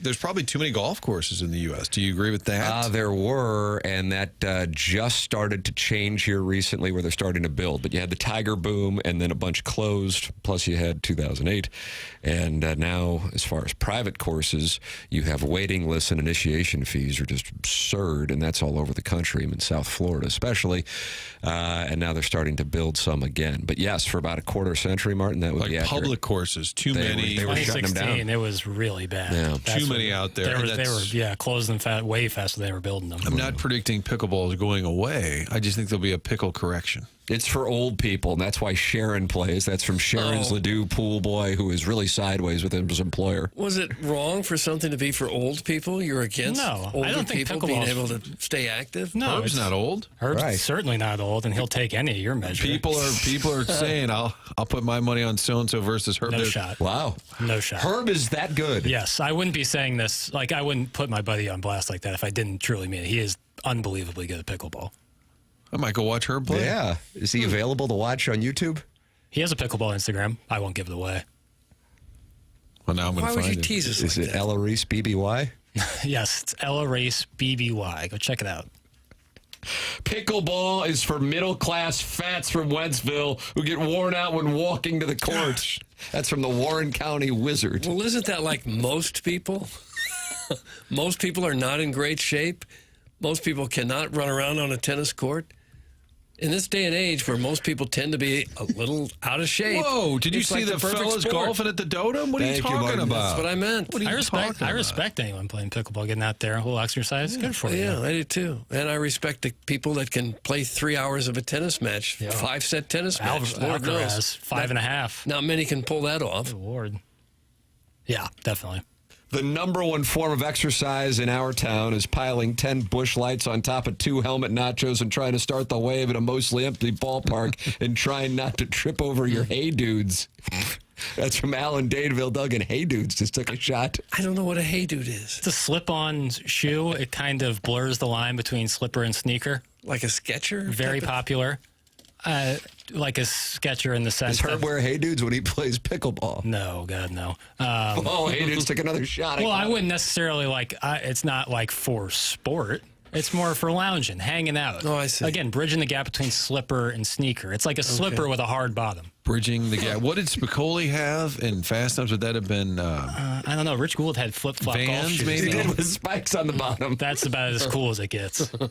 Kids talk about aura these days. Rich Gould is dripping in aura. Oh, is he? Pickleball's only fun if you've just finished a round of golf and want to burn some time while your wife sleeps with her tennis instructor. That's from Mr. Lay. It seems like a projection. But I don't know. I'm telling you, for most people, tennis is too darn hard. No, I'm with And that's because of the instructors sleeping with your wife? That's part of it, sure. You got to really want it to play tennis, to play a decent game. Rackets are pricey too, eh? Hey? I don't know why. priced I them don't in a like while. Canadian, but, eh? Orson Woods Wacko sounds like he's into Herb. I've met Herb. I've seen one of his conquests, long legs and smoking. I also hear Herb has a big crank, so no doubt he is the Pete Sampras of pickleball. That's from the Orson Woods Wacko with an endorsement of Herb. And Pete Sampras. Some Who had a flowery, marvelous career. some flowery writing, but mostly spot on. Flowery? Right. We're an hour away from the surprise guest. Unless We'll they were have a listening to this 90%. I always fear that somebody that might be new to the show, like, I want to check out what the guys are all about. Oh, when I'm meeting people and I can tell in the moment because they haven't gotten to know me yet, they think good things about me. Once they get to know me, that's gone. And they go, I'll have to listen to the show. And I don't know. Right. I don't know if that's the move. Maybe not. I don't know if that's the move. Surprise guest, 10 o'clock, Design, Air, Heating, and Cooling email of the day coming your way at approximately 10:45. Send yours in the morning after at InsideSTL.com. Max Muncy speaking on the Clayton Kershaw video at Busch Stadium. We'll have that for you coming up in the Mark Hanna Evergreen Wealth Strategies 9 o'clock hour. And then there was some hot mascot kissing with former major leaguers. Oh, no. And we have audio of that. A mascot as in like a Fredbird type of mascot? Yeah. Kissing with major leaguers. Former. Smooching, I think, is the doesn't preferred. Smooching with the boys. Don't they always do crazy stuff like that? Not usually. Well, I don't want to step on the audio. Yeah, you know what? We're getting better at teasing. All right, sorry. That's all coming your way in the Mark Hanna Evergreen Wealth Strategies 9 o'clock hour. Surprise guest at 10 o'clock. And the Design, Air, Heating, and Cooling email today at 10:45. There's your Stiefel dossier. This is TMA, presented to you by Brown & Crouppen on 101 ESPN. And you can watch it on the TMA STL YouTube channel.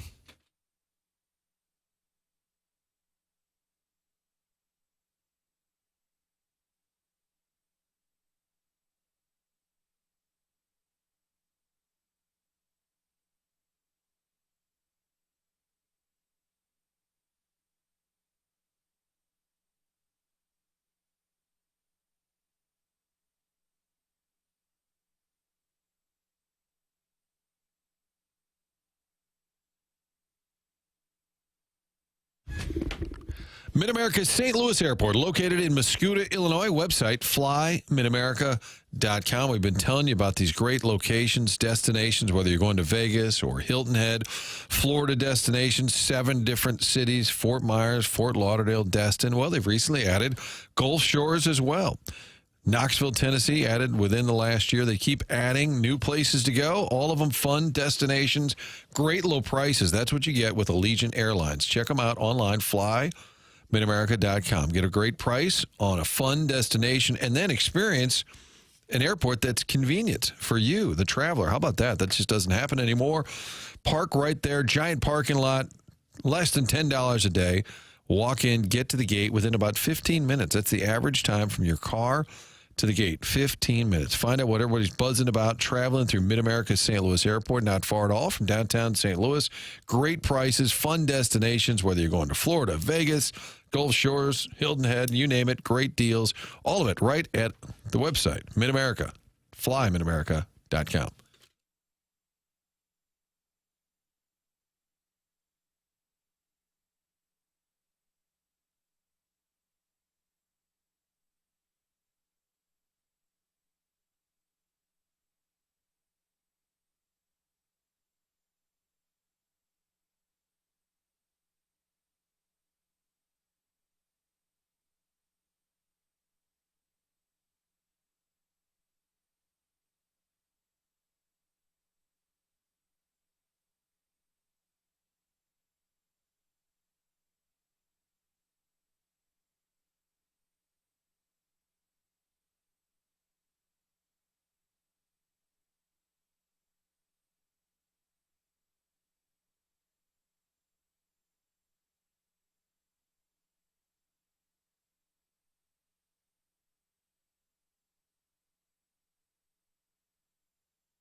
This is Jackson with a Sports Center update brought to you by Saliga Heating and Cooling right here on 101 ESPN. Tonight, you're going to get Game 3 of the NBA Finals. Thunder and Pacers heading back to Indianapolis again. That's going to be right here on 101 ESPN this evening. That was another Sports Center update brought to you by Saliga Heating and Cooling, a Daikin heating and air conditioning dealer.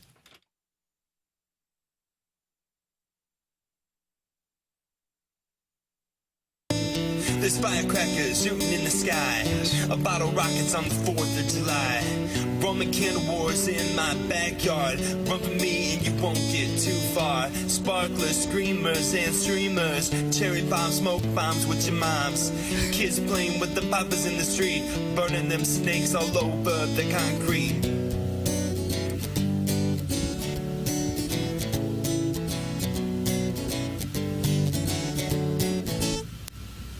It's our 4th of July, so let's celebrate. Get your friends and family now, don't you be late. It's a celebration tonight. Yeah. July is hot and so are your fireworks. Before you can shoot them, make sure you light I'll be honest, I could listen to this. Oh, I could too. Wonderful. But I just have to, I get caught up in the music. There's an ASCAP fee if it goes too long. That's right. I think that's the core issue. I have to stop it. It's TMA presented to you by Brown and Crouppen, 101 ESPN. The program also can be viewed at youtube.com/TMA STL. Surprise guest coming up at 10 o'clock. Design, Air, Heating, and Cooling email today coming up at 10:45. Email in the morning after at InsideSTL.com. Text in 314-399-9646, and they are not happy. Oh. This sucks. Hey. It's from the 314. And they're still unhappy with pickleball. Some are pro pickleball, some are anti. Pickleball is for those who have a bottle opener on the bill of their frayed cap. That's from the self-made I stay-at-home haven't seen Laduma. that in a while. You do see it, though. Do you really see it? Yeah, I saw a gentleman with one on his flip-flop, and I thought, wow. A bottle opener on the flip-flop. Yeah, well, that is cool. Couldn't you just carry a small one and put it in your pocket? I keep one on my keychain. Oh, do you? Mm-hmm. How many bottles do you have to open? I'm a big bottled beer guy. Like, if I'm not drinking a draft beer, I prefer to have a bottle. So many that you have to keep it with you at all times? Well, it's better to have one when you need it than not. But you're not a big drinker. He had a 6-pack of Corona at the Florida combine that we were in. Compound, whatever. I just stared at Tim. They were just sitting there for days. I'm like, all right, I'll just get my own 12. I don't want to, like, because then he notices I've been drinking his. He had, like, care. We were working that week. We it's have our tough. own stashes. I respect stashes. Nothing wrong with having a stash. That's right before I took his Propecia. You just went through my fruit salad pill bottle. I am when I'm having a beer, I prefer the bottle. And then even if I'm at a restaurant, and then the waiter or waitress will come over and say, "Would you like a glass as well?" And I said, "No." I said, "I'm a meat and potatoes guy. Guess you don't listen to the show. That's weird, but okay. Thank you." And I'll just have the bottle. That's my move. I'm weird with beverage vessels. And Don't say beverage vessel. So I'll be as brief as I can. If I'm at a restaurant, number one draft pick there would be draft beer, please. I want it on draft. If you don't have that, a bottle, and I'll drink it out of the bottle. If you don't have that, I'll take a can, and then I do want a glass of that. Otherwise, I just don't you like get that aluminum taste in your mouth sometimes. Yeah, and the bottom part of a beer, the can, not my favorite, but if you drink it quick enough, yeah. Like on a golf course, having a Michelob Ultra. Shout out to the YouTube chat, delicious. The slim can there is perfect on the golf course. You ever order the Mexican beer in the bottle, and then they give you that little wedge of lime, and you shove it in there. Shove it in, flip it. Flip it with your thumb, and I've done that. I've opened it, and it just sprays across the table. You gotta have your hand over the top of it. Wife is like, "What are you doing?" This ain't my first rodeo. Yeah, you mix in that lime flavor, but accidentally spray the waitress.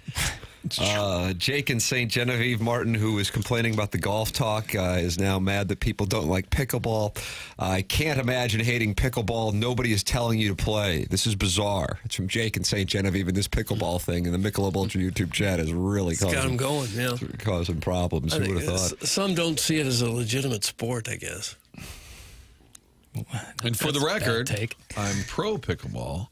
Just concerned that it exploded so fast that there might be a little bit of a correction at some point with all of the courts. But I could be wrong. We've got a professional team, the Shock, owned by the Chaffetz family, and they're bringing the team to town. The St. Louis team is actually really good. So Jackson, you, me, and Herb, go watch them play. Look at that. Yeah, maybe Herb will be on the team for that matter. Yeah, I'm pro-liberty. That's really kind of my foundation. I'm anti. That's why your shirt says "Suck it, England." That's exactly right. Just like Miles Mikolas. So if somebody enjoys pickleball, I couldn't care any less. If somebody enjoys golf, I couldn't care any less. If somebody says I don't like golf, I couldn't care any less. I don't like that. I couldn't care any less. So I don't know. I don't know what the source of the consternation is. Why would anybody be upset because someone else enjoys a sport? Take a listen to this and see what it sounds like to you. Some people like some things, and some people don't like other things. Think about that. I would think the most annoying sport to other people might be golf, because you can just live near a golf course and possibly take a golf ball to the face. Or to a window or something. That's an interesting question. What's the most annoying sport? Nothing else should really bother you. Right. It's just annoying to watch, to witness. If you're not playing, what is the most annoying sport? If you're not part of it. Would you live near a golf course if you hated golf? Because your backyard would always have a couple of balls. I think it would be golf, especially if you're a friend or a significant other of someone who loves playing golf. It's like, hey, I'm going to go play golf, and they're gone for 5 hours, and you're like, oh my God. Well, I shaved my balls for this. Says I can't wait for all these pickleballers to die off. It's the most annoying sound ever. So he says it's pickleball. Oh, I have heard that the sound really. There was a story on Real Sports with Bryant Gumbel, which I miss. It is no longer on the air, and they detailed the issue with pickleball and how the sound of the paddle hitting the ball actually is triggering for some people, and it is becoming a problem in some areas. So I wasn't intending to get down this road, but yeah, pickleball has actually caused some problems. And for the record, I couldn't care any less, but I don't live near a pickleball court. I live near a carport. It's been a big issue at Greenbrier Country Club there in Kirkwood. They wanted to build pickleball courts next, I guess, close to the clubhouse, but some of the nearby residents thought it was too loud, and they've been fighting them over it. So I don't know if they ever got that settled or not, but it doesn't seem to make that much of a noise. Maybe it's the people screaming and hollering. Like Monica Seles? Just enjoying it, grunting when they hit. Grunting when they're hitting a wiffle ball? You're basically just hitting a wiffle ball. It doesn't make that much of a sound. Jackson, can you dial up some pickleball noises? Yeah. And then if we ever have a pickleball soundbite, you'll have it handy to close out the soundbite with that noise. Whoosh. Some people like JBB. I guess that's Jackson Burkett. And some people like Dougie V. But I hate them more than anything in this world. That's from your mom's lesbian lover. Wow. What a text. Oh, at least we're in it together. Yeah, you guys are bonded by that. If you're a man and you play pickleball with enthusiasm like Jackson's love of the NBA, you might take the strap. Oh, that's from the come Warson's wife. Boy, I didn't know this pickleball thing. Martin, you have a lot of people in your camp. I'm not against pickleball. I'm just concerned it expanded a little too rapidly, and now everything's just ripping. What's that over there? Tear it out. Put in pickleball. Tear that out. Put in pickleball. Cycling getting a lot of votes. I had a feeling that was happening, and my understanding is that can get it to be a hot button topic in the St. Louis area. Don't go there. Yeah, exactly right. It's all good if they just follow the traffic laws. It's such BS that you can just blow. Martin told you not to go there. No, but I'll be no. Godspeed. They're going to be out front. You have no idea. They're already here. I'm pro cycling. I love to ride a bike, but when you get to a stop sign, you have to stop. If you're going to use the road, you have to follow the rules. They usually do, don't they? No. And they're like, oh, I'm wearing my cleats. I can't put my feet on the ground. That's your problem. Oh, okay, gosh. Careful. I'm just telling you. I like cycling. I think it's great. And it's totally cool if you follow the rules of the road. I totally respect it. It's good for the environment. It's good for exercise. And then when you're like, I've had it where people are like a jackass about it and like are like screaming at me on their bike when they just blew a stop sign. And you almost hit them turning. Yeah, the audacity. That's what I say. Huh. I'll go there. I know exactly what you're saying, but I'm afraid to talk about it. Yeah. What is there, like some sort of... There actually is. Cycling overlords? Yeah, it is. They're already out. Look out the window. There they are. They're ready for you. Surprisingly strong contingent of folks. Yeah, well, it should be a simple premise. What you're saying, if you're on the road, you follow the rules of the road. Whether you're on your scooter, your moped, or your cycle. Somebody in their spandex tunic can come and yell at me. Why do you have to wear spandex when you ride a bicycle? Aerodynamic. What the hell is that all about? The most annoying sounding sport's basketball. The shoe squeaking is so irritating. That's from Burley's Biscuits. It's truly meditative to me. No, that cousin Nick, who listens in Minnesota, said his wife won't let him watch basketball because she can't take that squeaking noise. There's like a disorder. I think it's called misophonia, where certain sounds, like like when a fork or like a knife scrapes against a plate, it's chalk like against the fingers or chalkboard. It like really is enraging to people. The great Robert Shaw and Jaws. Jackson, you're getting a lot of support for your cycling take. People respect your courage in talking about it. I'll reemphasize, I respect the hell out of cyclists. I think it's great. I think you just got to be smart. And I think it's for the safety of everybody to follow the rules of the road. I don't think, and I get that it's obviously hard to stop when you're wearing those cleats and it's not the same as just like a 10-speed. But at the same time, we're all trying to share the road together. Is it the not stopping that bothers you, or is it the fact that sometimes they're in their lane and you'd like to go faster and you can't get around? The latter does not bother me. It's not stopping at stop signs. It's dangerous for everybody. Jackie is right on here. Cyclists want to be seen and treated as cars until they can pass you on the right at a stoplight, and then they're fine being bikes again. That's from Nordique, a hockey elephant. Right. And I think if there's times where you can do it strategically and you're not going to be a danger to people, okay. But I've seen it at busy times on the road, just flying through stop signs. I'm concerned for their safety as well. I'm being serious. 100%. But I like to also roll my window down and just have a big cigarette and go, who do you think you are, Greg LeMond? Get out of the way, pal. Can I ask a question, Doug? I'm going to crowdsource here. Sometimes in the early morning when we're driving here to entertain the millions and millions listening to TMA, I'll notice that people will walk in the road even there's a sidewalk. Oh, yeah. What's that about? Probably joints. Smoking weed, smoking the drugs. I don't think it's a cannabis thing. You kids have the pot out. Uneven surface of a sidewalk, the changing might be bad for your joints. I don't know. I don't understand it either. I also don't understand not wearing reflective gear when it's dark outside. You're wearing an all-black jumpsuit walking in the dark. It's a terrible idea. You probably just don't have reflective gear. Then you shouldn't be walking in the dark. Or if you are, walk on the sidewalk. Or a helmet kind of flashlight like you're mining. I don't think you need a helmet just walking. Well, with the flashlight if it's dark. Okay.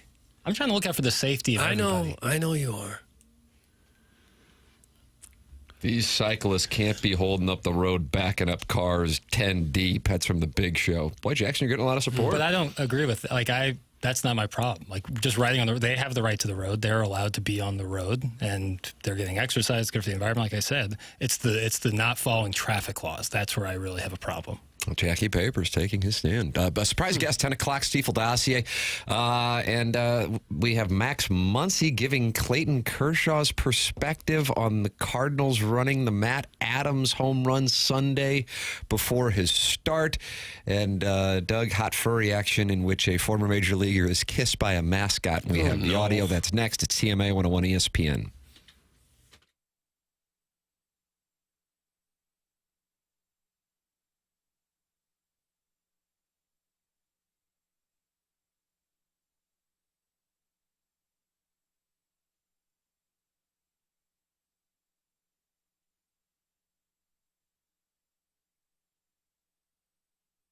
If you are someone who is looking to purchase a home or refinance, or if you were looking to consolidate some of your ugly credit card debt, maybe you don't know exactly what direction to go to do any of these things, well, let's make it easy for you. You call Stewie from Stewart's American Mortgage Corporation. You have his personal cell phone number right here to call him, and that's the number that he really does use. I've talked to him on it. This is his cell phone number, 314-324-4440. That's 314-324-4440.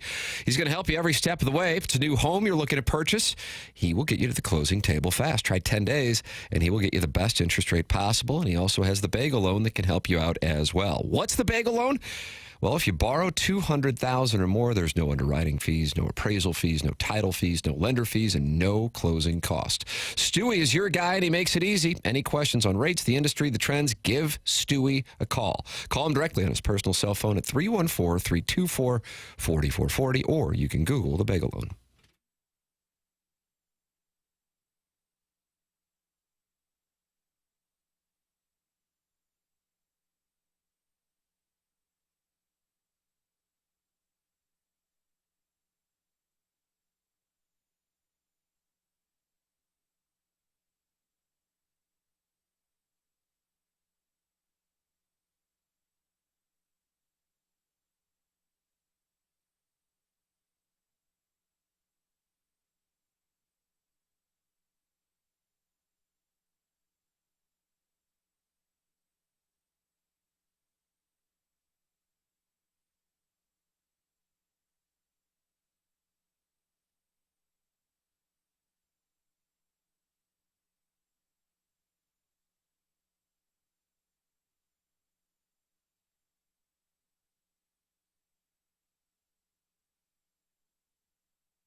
Is this Groove Thing?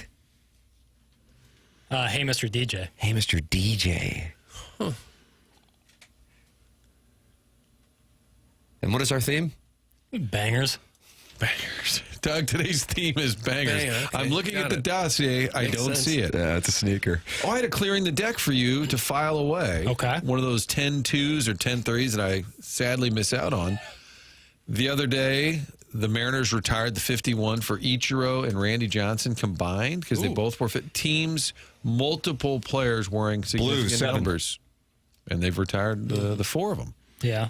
Does 42 Kerry count? Under, Because you have Joey Mullen, Bruce Sutter Ray and Barrett, Jackie Keith Robinson. Yeah, okay. Same with the Yankees with All right. Mariano. Well, save it. Save it for clearing the deck. Yeah, not bad at So all. we just cleared the deck. Might have just cleared the entire deck. Done. Martin, you're getting accused of being a rights holder? Oh, that's happened before. Really? No, I mean, on this show, they've called me a rights holder. I think. But I mean, I'm like in the Oh, general not- population. no, like when you're no. out in Gen Pop. No, outside of... Being in this show, Doug, it's like Alcatraz. You When you're on understand? the outside. Yeah, but when you're in Gen Pop. No, I meant on this particular show. Okay, that's surprising me. You don't strike me as ever getting called a rights holder. You don't have rights holder. No. And I don't think Doug, I know Doug's not a rights holder. Doug's just optimistic. So when the rights holder thing gets thrown around, this show's usually immune to it. I'm PLTD-ing catching up this morning, and I'm curious if Martin vacations with Ollie. It's from the 618. Oh, To clarify the conversation, I was saying I think he believes a lot of what he says. And Tim was saying I think there's a salesman aspect to it, which for every coach and Trying to keep manager, his job. I would agree that there is part of that. But I think if you know him, I think he believes a lot of that stuff, even if some of it is salesman-ish. And he just digs in. And I don't think it helps him when he's overly confident after a bad loss. Tone is often important. And I think sometimes you got to just say, man, we're in a tough spot here. We're going to dig out. When you're, they called it Baghdad Bob, right? In Iraq, what he would always say, nothing to see here. Everything's great. all is Everything's fine. going fine. Americans have been defeated. Yeah. I think on occasion, people would rather hear, yeah, that was rough, and we're in a tough spot. We got to fix our bullpen, and not going overboard with any critique. That's all I was saying. It was more about his tone, his demeanor. But for a purpose of clarification, you guys are not vacationing. That is correct. All right. But you might. Remember last year when Ollie, after a tough loss in April or May, said this one will really help us in September. Yeah. That was a surprising one. I think that was in the last place season, so he had a little more optimism. That was in 2023, following what was a really good team in 2022. Jackson, we have fun with audio. Certainly a lot of attention paid to Clayton Kershaw's comments following Sunday's game, in which he shut down the Cardinals, and that was asked about the Cardinals playing Matt Adams' home run off of him in the 2014 NLDS, and paraphrasing, he said it was Bush League. Oh, you have that? Well, take a look. He's refreshing your memory here. Yeah, I think it's a little Bush League, but I don't expect anything less from these guys, so it's no worries. There you go. Okay. So Max Muncy was asked about it. What's the context here? He was asked directly about the Cardinals and the Kershaw video, and then expounds on that. Okay. It's kind of been a reoccurring thing we've seen with, some teams. They keep trying to, play troll videos like that. And, I don't necessarily know that was the case. I think it was more so just celebrating a moment of Cardinals history for them. But when you're opposing team and that's the video that's popping up, it does feel like they're trolling you. And, it does seem to keep happening to Kersh. But at the same time, when you're one of the greatest pitchers of all time and you've been pitching in this league for, 18 years as he has, and you've gotten all the accomplishments, then, teams want to kind of take advantage of that. And it never seems to work out well for them, but, they keep doing it. That was in foul territory. That's probably the perspective that I would agree with. Yeah. A reasonable take. He said the Cardinals are celebrating a big moment, but he's like, careful, it's not working. I noticed on MLB Network that Joe Madden has a segment. I think it's a Cup of Joe, maybe. And Brian Kenny, they're going through like rapid fire topics. And one of them was, what did you think of the Kershaw video? And Joe Madden was kind of down on the cards for doing it. And kind of, and I think, I think he said, and I don't want to misquote him, what I said initially on Monday is that if it went higher in the food chain, they probably would have said, don't do it. Like the DeWitts, the Moes of the world. But again, I don't think it's a big deal at all. What I've never nailed down was the timing. Was he taking the mound and then they cue up audio like, Adams crushes it? I don't know how it Jackson, you were in the ballpark that day, but you don't recall what I don't remember exactly when it was played. Because you had your beer opener out on your sandal. Yeah, I was just real nervous. I was like, man, Otani's coming up. First pitch, he's going to bang one. He did, double. I was trying to get a victory, trying to sweep the Dodgers, man. So I was locked in. But I missed it, too. Remember. I was probably in the restroom with this cranky prostate. Put that off. Snag that audio if you would. And this is the hot furry action that's taking place at the Philly Fanatic. What do we have going on here? So this is pretty cool, actually. NBC Sports Philly has been doing some of their broadcasts from the bleachers in the outfield recently. John Kruk, Tom McCarthy. Tom McCarthy the other day caught a home run ball in the air with a glove while calling the game. How do you do? It was unbelievable, and he threw it back. It was great. But I don't understand how that leads to hot furry action. He was not involved in this. This was John Kruk on the television doing the game, and the Philly Fanatic came over and paid him a little visit, maybe even gave him a little smooch. Oh, okay. I'm fine to complain. You guys really have a nice relationship. Very affectionate. Very smoochy. It's an unsafe work environment that y'all have put me in today. Oh, man. Uh-oh. What has he got now? Ben, is that the new Surface Pro 3? It is not. Oh. I like to say that's the first green. Oh, wait. Green. No, who's that? Who's green thing I've ever kissed, but it's not. Oh, you want us to vote? Oh, okay. boy. All right, 5 times we got to vote. Get your ass out of my Face hit. Like that's called hot furry. And this was happening John Kruk in the bleachers. Yes, yeah. So they're not in their usual broadcast, which I actually think it's pretty cool. I love that. Yeah, I think it's cool. Harry Carey start there with the White Sox. Benjamin Hockman, Post-Dispatch columnist, texting me, listening to the program, says Clayton Kershaw was still in the bullpen when the videos of Adams' home run were being shown. Thank you, Well, Benjamin, for the knowledge. a big moment for a franchise is even a little bit bigger when it comes against a Hall of Fame pitcher like that. Oh, yeah. 100%. That made it all the better. I mean, who did Edmondson hit his home run off? Anybody? Wheeler? No. God, I always thought it was Wheeler. Anybody? Oh, no. I'll get there. I'm going to get there. God, I always thought it was Wheeler. It wasn't. It wasn't Wheeler. Initials. I'm sorry. Yeah, initials, please. I'm pretty sure it's DM. I know the last name is Maselli. Dave Miller. Yes, Dave Miller. Maselli. Oh, okay. Dan Maselli. Okay. Astros pitcher. I always thought it was Wheeler. Sorry. Take it back. And both the Jack Clark and Ozzie Smith home runs Tom Needham were against Buffalo Head. Excuse me? Buffalo Head. That was his nickname. Buffalo Head was his nickname? Yeah, not you saying that. Enormous head, you know. Wow. And he was married to one of the Lander sisters. The Lander sisters, Martin. And they were actresses. Judy was one of them. Yeah, gorgeous. Twins, I think. Yeah. Is that a new report? It's not a new. It goes back to the 80s. It goes back to the 80s. Was that a highlight of last year's report, or is that a new report? It's quite dated. And in the midst of this great baseball discussion, Tim, a text just says, furry love is love. Amen. There you go. And that speaks to this audience kind of sharing our views, which is we don't kink shame. And this show I do is on occasion. Just passionate about. We're also passionate about surprise guests, and we're 25 minutes away. I can't wait. I mean, and listen, Martin, it's unfair to you, but the bar has been raised with your surprise guests. And so now when I hear surprise guests, I'm going, is it Tom Cruise? I mean, is that where we are? Picture out. That's what I'm saying. It could tie in. And it's not fair. It's not fair because the John Hamm surprise guest all of a sudden, Here's sort of a question for you guys as, people in the industry now, since John Hamm is a friend of the show. 100%. And then he closed out by saying last time, yeah, have me back on. We'll do a little hot stove blues. Is it John Hamm again? No, my question to you guys, his next go-round, probably not a surprise, right? Or do you put him back into now that he's a friend, just, hey, John, call in. We're going to rap a little bit about the Blues defense. Yeah. We'll just call him John, too. Don't even mention the last name. Everyone knows. Hey, JH. Yeah. He played Hammy. ball. John in New York. Yeah, that was Tim got it right away. Didn't you with John in New York? Did you? I guess the John in New York, but I recognize the voice. Right. It's different than like an athlete where you'd only hear them a handful of times. John Hamm, you've heard if you watch Mad Men. You I don't know if you'll get this one immediately.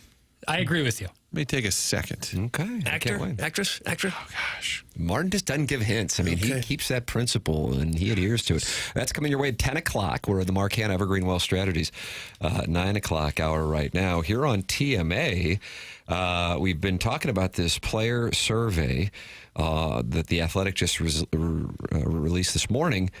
Jeremy Rutherford just released his Blues fan survey results this morning. I mean, big day on The Athletic. I actually participated in this, and we will have the results, which were just released here within the last few minutes. That's coming up. Next surprise guest at 10 o'clock, Design, Air, Heating, and Cooling email of the day at 10:45. There's your Stiefel dossier. This is The Morning After, presented to you by Brown & Crouppen on 101 ESPN and the TMA STL YouTube channel.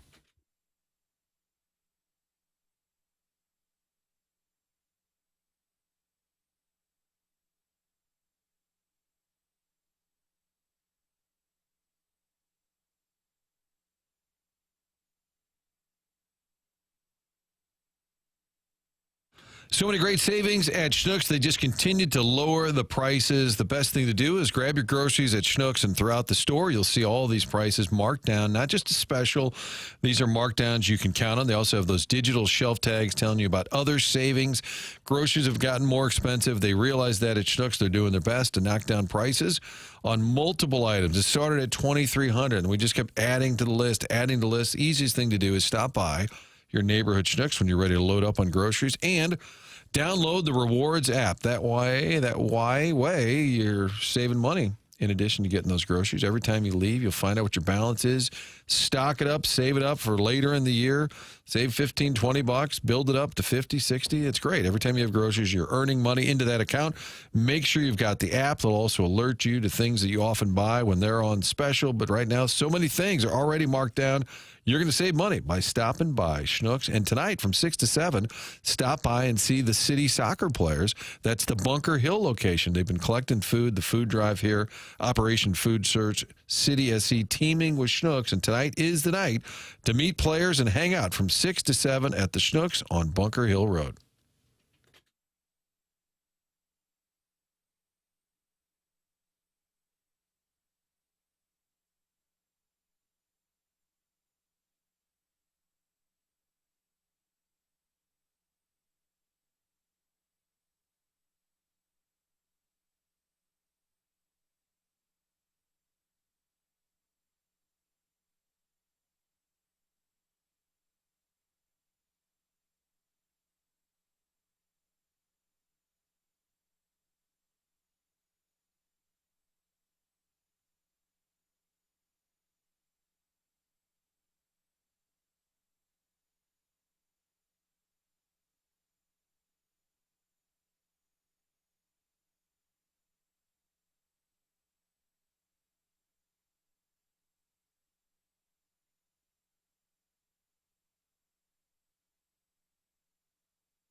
be up all night. Let's go Blues, go for the gold. For that cup I'd sell my soul. Nothing better than playoff time. In the NHL, you got to be primed. Come on, boys. Keep your head on a swivel. Heading for the top, not the middle. People might think I'm crazy, but if we just get hot, we can win this battle. It's Teammate 101 ESPN. The show is presented to you by Brown and Crouppen. Well, the Panthers are going to try to win a second straight, baby. And the series all will get underway again tonight. Jackson, neither one playing last night. Nobody last night. Travel day for the NBA. So. Travel day. They needed a few extra days on those private jets. I don't think it's right. I think they absolutely should have played last night, but what are you going to do? Do they sit in Oklahoma City for 3 days and just practice? And have a pony? Oh, I bet they fly to Indy. You think they fly home? I bet they flew to Indy on Monday. But what about media commitments? No, I'm saying last week, between Thursday and Sunday, games 1 and games 2. Right. You just sitting around a hotel in downtown OKC? Like, is that probably not great? Required, like, not to leave? They'll be heading to Indianapolis for tonight's festivities. OKC minus 5.5 on the road, by the way. Over under 228.5 for tonight's game. So playing Wednesday and Friday, and then they don't play again until Monday. Right, another travel day situation. How about that? I would think they would want that Sunday. I wonder you would think. But I guess the U.S. Open? Yeah, good call. And I know and maybe they schedule around the Battlehawks weekend, but now the Battlehawks didn't make it, so... Right, now they got to change. Maybe they will go on Sunday. I wonder if they'll move it up now. But Doug, Jeremy Rutherford with the Blues trying to win the baby, coming up short, 1.6 seconds away from the second round. It's still smart, so I'll be transparent with you. It's only been approximately 46 days. And the Blues fan poll has been released on The Athletic this morning from Jeremy Rutherford. Now, I participated in it. 1,800 others participated as well. Okay. Here are the questions, and I'll let you know what the responses were. All right. Was this Blues season a success? Here are your choices. Yes, it was beyond my expectations. Yes, but the Game 7 loss put a damper on it. No, the way the Blues finished proved they could have played better all season. No, regardless of making the playoffs, I'd preferred they avoid the murky middle.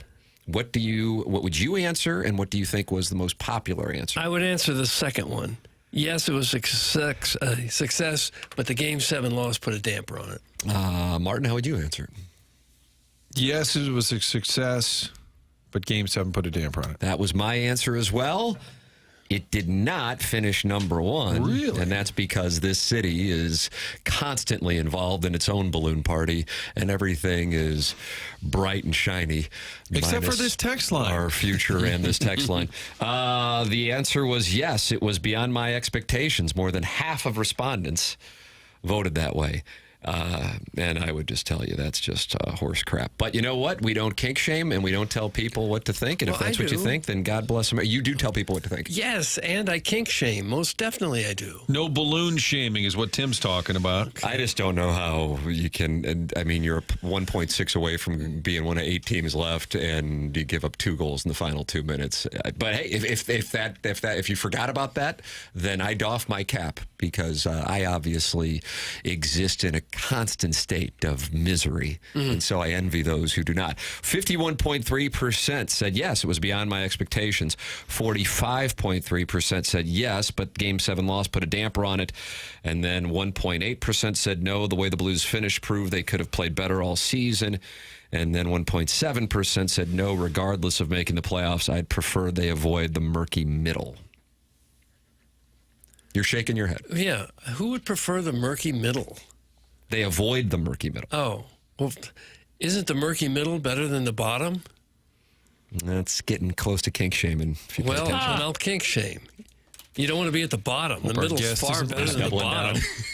The top goes down, and the bottom goes up. You know what I mean? Oh. See? That's from a farm in Tennessee. Do you want to be in the situation the Blackhawks are in now? Or the Predators. I don't know if they're in the murky middle. No, I'm saying that's the bottom. I'd rather be in the murky middle than where the Blackhawks are. The Predators who spent a fortune and But the the team question is sucks. avoiding the murky middle. All right, how about this one? What was Doug Armstrong's best move in 2024-2025? Got 4 choices. Moving on from Brandon Saad, trading for Cam Fowler, signing Dylan Holloway and Philip Broberg to offer sheets, hiring Jim Montgomery. Not trading Shen? No. I don't know, though, on that. Well, you know what I mean? I think had- there might have been an effort. He didn't. There just might have been a rejection. That's a great list. Yeah. If you think about the movement they did.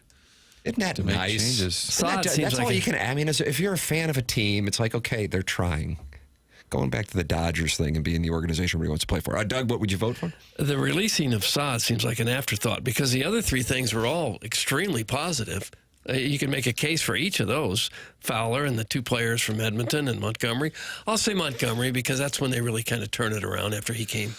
I think Broberg Holloway kind of changed. There's our guy, Holly. I think it changed sort of the feeling about the team even, that the expectation level before they started the season even went up a tick. So I'm going to go Broberg Holloway. I really feel like you could answer any of the 3 obvious ones here.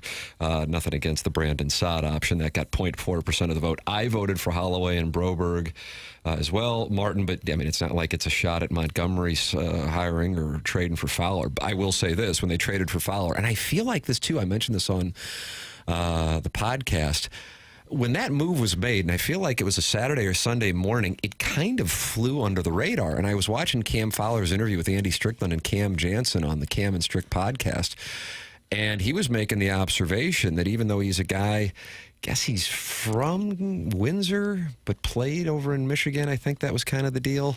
But he said, listen, when you play out on the West Coast, you can kind of be forgotten. And I think that's what played a role in it. If you knew about Fowler from his talent as a young player coming up, maybe you were a little bit more excited, but it was a move that flew under the radar at the time, I think, relative to its eventual impact.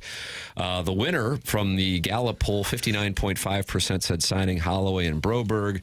Hiring Montgomery got 34.1%. Trading for Fowler, 5.9%. Moving on from Saad, 0.4%. It seemed like when they got Fowler, the team wasn't really in the race, and it was like, what are they doing here, getting an older defenseman? Well, I mean, you had Does he Suter still have logging anything? ridiculous minutes at his age, and I think that was one of the core issues. It felt like a necessity, but not a game changer. And then the more you saw him play, like, wow, this is a pretty. And then he really stepped up when Parayko went out. Really slick move by Armstrong.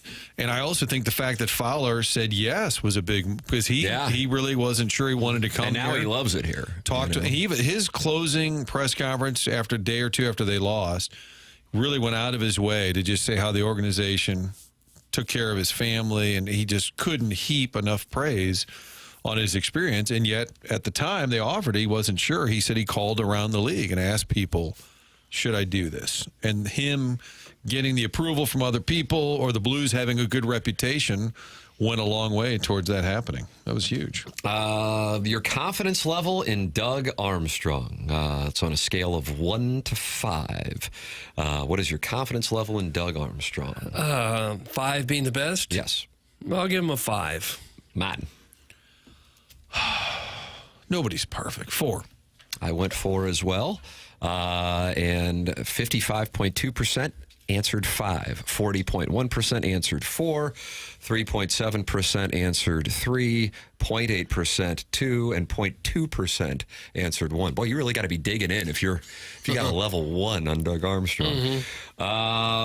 Let's see. There are a few other questions that I thought were of note, and I've got to kind of pick my spots because we have our surprise guest coming up here in a matter of 7 minutes. Should the Blues try to sign Mitch Marner? Yes or no? Well, sure. Why not? Martin. He'd be the best offensive player they have. I'm going to say no. I went with no as well. I got to spend some money. I want Holloway locked up. That's the issue. Broberg locked up. You got to pick and choose. And I also want to. I want to know more about that Toronto DNA up there. What's going on? I also thought about that as well. No got 77.3% of the vote. That surprised me. Jeremy Rutherford writes, what if Blues fans were asked about signing an unnamed player who had 100-plus points last season? I wonder how much of the resounding result is the fact that the Leafs have underachieved for years as a team, and Marner's been the focal point of that. I'm not saying that's the reason. There's also damning video evidence of him not being the grittiest at playoff time, and a projected $13 million AAV. Oh, well, that'd be too steep for him. Well, I think that's it. Where do you put your money? Yeah. I'm a little concerned when the cap keeps going up. I don't know that the Blues have the revenue there.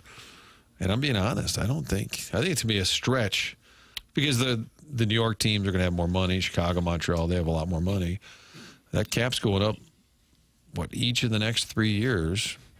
He doesn't seem like a $13 million a year player to me. That's why I said no, Doug. Yeah, well, until I heard that money figure, he would certainly make them a better team, but at that price, it wouldn't make sense. Jim Montgomery, is he the best coach the Blues could have hired? He got 93.5% approval rating on that one. That's not surprising. I thought there was a question about trading Jordan Kyrou, but I don't see it in the results, and maybe I'm just off the mark on that. I would have been curious what the results are. I thought that was on there. I'll have to text JR and see if I'm just off on that. I'm sure you're not off, Tim. It's probably JR's fault. Thank you for saying that.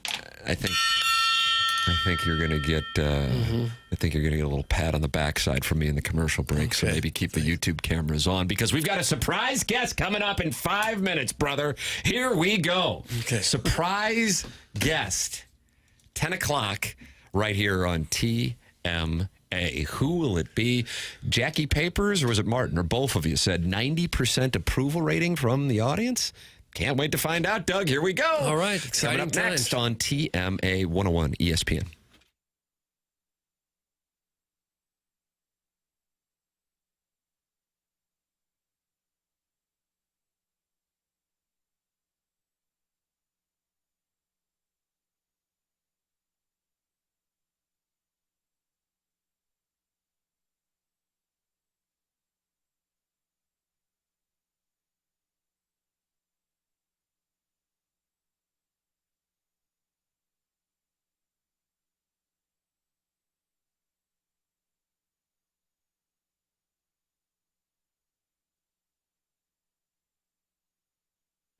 Michael's Flooring family and locally owned for over 30 years. Michael has taken great pride in helping and making sure his employees are happy and that they make a great living. His passion's flooring. And when you order from him, he wants you to have the best experience for the best price. They have 3 locations right here in the St. Louis area. They are in Creve Coeur, they are in Darden Prairie, and they are in St. Peters. Come see why people are loving getting floored by Michael. And you can make sure you visit igotfloored.com. He is making sure he's going to get the best carpet installers. He gives them $7 a square yard. That's incredible compensation in the carpet installation industry. Come in, talk to them. You're going to see the difference. They want to make sure they suggest the best thing for you and not just pushing what corporate's telling them they have way too much of. That is what Michaels wants to make sure you as a customer know. Go online. And right now you can get 3 samples free from Proximity Mills. Just go to igotfloored.com. That's igotfloored.com. That's Michael's Flooring.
This is Jackson with a Sports Center update. That's driven by Johnny Londoff Chevrolet and Johnny Londoff Autoplex. Cardinals back in action today following the loss last night to the Blue Jays.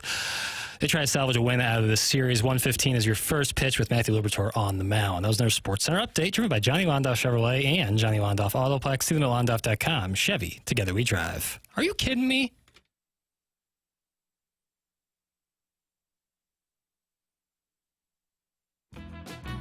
Surprise, surprise, surprise. Now, what, if anything, that ball contains, we don't know. This is an adventure you and I are going to be taking together. You've got a big surprise coming to you. Oh, we love when I have a caller on the line, and the co-hosts here, Tim, Doug, don't often know what we've cooked up. We try to get hints, and you won't give us anything. No, all I say is it's somebody that's gotten rave reviews from our text line over the years consistently, which is impossible in this day and age. Caller, who do we have on the line? Well, do I give my name or not? What's your first name and where you're calling from, caller? My name is Kevin, and I am I'm on the shores of Lake Michigan up in Wisconsin. Oh, wow, Doug. Kevin, shores of Lake Michigan. I was thinking it might be in Kansas or Kansas City. Well, I'm sometimes there as well. I'm right across the state, 3.5, 4-hour drive to Kansas City. Doug. Are you guys going to allow a KU guy on this show? Are you okay with this? We're not supposed to. It's Kevin Bacon. Kevin Bacon. The great Kevin Harlan? Kevin Harlan is on the line. How about that? Wow. Wonderful. Wow. How about that? These are morning, great Kevin. to have Kevin on the show. Are we in Door County? We are, yes. That's exactly where we are, yes. We just finished the Eastern Conference Finals about a week ago. With the Pacers beating the Knicks, and we got up here quickly, and we'll spend our summers here, and then I do the Packers preseason games on TV, and I'll kick that up in the first part of August. Wow, the great Kevin Harlan. And I told him a couple weeks ago, John Hamm was a surprise guest. And at the time, John Hamm was in the crosshairs because he caught that ball going out of bounds. And he said he was texting Reggie Miller during the game saying, let him know I didn't do anything wrong. It's the guy from Sony who grabbed the ball. So Right, no, but it was John. John had it, and he should just fess up to it because we've got video evidence. Wow, there it is. See, Hamm now he's going to have to call in. Ham's going to have to respond. What Kevin is saying. This is just another example of Mizzou versus KU. You got the KU guy throwing the Mizzou guy under the bus, Doug. That's what's going on right here. I see that, yeah. Kevin, you're fresh off of the not only the Eastern Conference Finals, but that TNT run. And you finish it off by saying, I hope you all have enjoyed it as much as we have. If you could, take us behind the scenes of that experience of signing off on TNT. You know, it's kind of lasted over the last half season since about, I think, January. People, cameramen, technicians, audio people, all the folks in the truck, people you don't see or hear from that are so incredibly viable for our broadcast to get on the air have been, I think, slowly but surely seen this shadow creeping up on them as the season was winding down and the playoffs were approaching. And then we got in the playoffs, and it's just a mad dash. We're all over the place, different series, different towns, different days. But when we got to the Eastern Conference Finals, it kind of came to the peak. And I think people that had been there a long time, and most of our camera people have been there for over 25 years and have been on this incredible, lucky, fortunate ride we've all been on to cover the NBA for TNT, but knew it was coming to an end. But you didn't know the exact date because we're in a series, and it could go 7 games, it could go 4 games or somewhere in between, and it went to Game 6. But when it was pretty clear in that second half that this would be a Pacer win of the series and our final broadcast, it touched a lot of us. And I've been there for 30 years, and I think when you're at a place of employment, they do become, in some form or fashion, part of your family, your work family. You see them every day, you work with them, you rely on them. And that's kind of how we all were. We all held onto the rope. We didn't let go. We kept pulling. We wanted to finish strong for TNT, and it was an emotional but very gratifying experience to sum it up that way with the people that we had been on so many broadcasts with over the years. It was emotional. It was fulfilling. It covered every emotion. Now, they're typically in studio, I guess, during the playoffs, often on site. But how much interaction over the years do you get with the Shaq, Barkley, and Ernie and the gang? And I'm sure they probably ribbed you a time or two, whether you were in the room or not. Yeah, they they didn't do much with me. They would do stuff with Reggie Miller, who I worked with, and I worked with Doug Collins, and I worked with Hubie Brown, and I worked with Steve Kerr and Doc Rivers. I mean, I've worked probably with 20 different, and Kevin McHale of the Celtics. I worked with so many people over the years that they would really find that jostling back and forth with those kind of guys much more meaningful than messing with me. There was nothing, we just called the games, but these guys are the legends, right? These guys are the players that they either played against or the coaches that they competed against, and so there was a real bond there with those people. But, we really don't see the studio show except for opening night, which we always did. They'd always be on site for opening night. So, for instance, this year when the Boston Celtics got their championship rings, opened the season against New York back in October of last year, they made the trip to Boston. So we'd see them then. And then we always see them during the Eastern Conference or Western Conference Finals, depending on what year it is for us and what conference we get. So we'd only see them twice a year, maybe a little bit at All-Star, but that was kind of it. So it was always long distance and over the air when we throw it back to them or they throw it to us.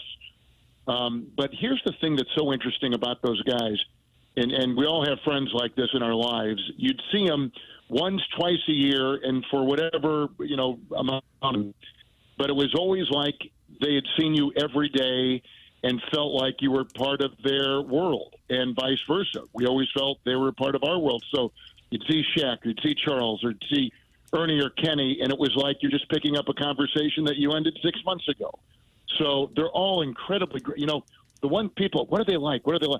They are, all four of them, they're all in the Hall of Fame as a foursome, but they're so kind and so thoughtful and realize the moment and where they stand in the landscape of broadcasting and certainly the NBA.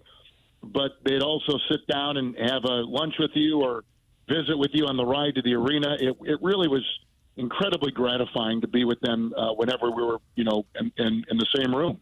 How about the fact 3 of the 4 hosts here are Mizzou grads? Well, Tim almost graduated. Yeah, I have 8 hours left. You're kind of like Costas, Syracuse. Yeah, give him the degree. We're right? oftentimes compared. At this point. What I feel bad about is that you guys that went to Mizzou couldn't get into Kansas. So drop out of the call. Drop out of the call. Oh man, I know, but you've all succeeded, so I guess it didn't hold you back. Of course, Kevin's dad went to the Marquette University. Kevin Martin, how about this? Did you know this? Okay, wait a minute. Okay, I know a lot of Harlan trivia, but go ahead. I don't know if you know this one.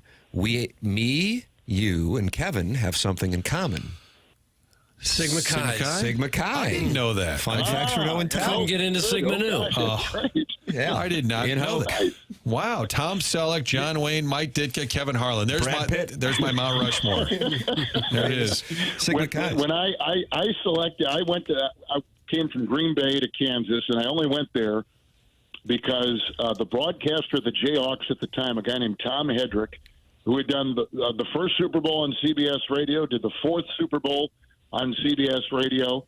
He eventually worked his career back to Kansas, and he was the voice of the Jayhawks on radio, football and basketball. And my dad, with the Packers, was in Chicago for a late game against the Bears, ran into Gary Bender, who, of course, you all know in St. Louis very well. And Gary said, where is he going to go to school? And I was all set to go to Notre Dame, actually. And he said, he should look at Kansas and look up this guy named Tom Hedrick. And I did, and I flew down there for a weekend, was sold on it. He promised me I could be his right-hand man and do all of his fill-in work on his radio shows and be on the Kansas Football Network doing the pregame, halftime, and postgame. And I was 18. Wow! and that's why I went there. And then eventually I had to look for a place when I was a student in college where I could practice doing games off of the TV with the sound down. And I hate to say this, but the only reason why I chose to go into out of the fraternity and to join that one in particular is they had 3 rooms for 4 guys, and one of the room was a study room, and I could go in there and turn down the sound and continue to practice doing play-by-play off of TV. That's what I would do when I was a kid, and then continued it when I was in college. But it was a great 4 years there, and I loved the school and probably did more things outside of the school than I did in the journalism department. But that journalism degree, as they would say at Mizzou, too, that my daughter looked at Missouri. She got in the business, and I think there's no better journalism school than the University of Missouri. Had I to do it over again, probably would have become a Tiger. I eventually broadcast their games for 3 years in the late 80s and loved that. But so I have somewhat of a connection with the University of Missouri. Didn't Norm have to give it his blessing when they said, all right, the AD, maybe even Castiglione, they're like, hey, we got a thing going on where we got a KU grad who's going to call games. And they're like, who's going to tell Norm? Yeah, right. I had to drive down in the middle of July, and I met with Joe Castiglione, who was the assistant athletic director at Missouri, now at Oklahoma. Jack Lingle was the AD. And Jack has got his own place in the Hall of Fame of college coaches and in college athletics. And Woody Woodenhofer was the football coach. Doug the Wagon. Norm. Sure. Woody's Wagon, yeah. And we met at Boone Tavern in Columbia. I drove down like on a hot day in July, sat there with him, and we had a wonderful lunch, and I think I had sold him. They invited me to come to practice. So for football, I'd go down and, when they began summer practice into the fall. And then the first day of basketball at Hearn Center, at the old Hearn Center, I was invited to go, but they didn't tell Norm. And so I was sitting in the stands up in the upper deck, actually. And Norm looked up there, didn't know who I was, sent 2 of his security guys running up the stairs saying, sir, this is a closed practice. You can't be here. Coach Stewart is all upset that you're even in. How'd you get in here?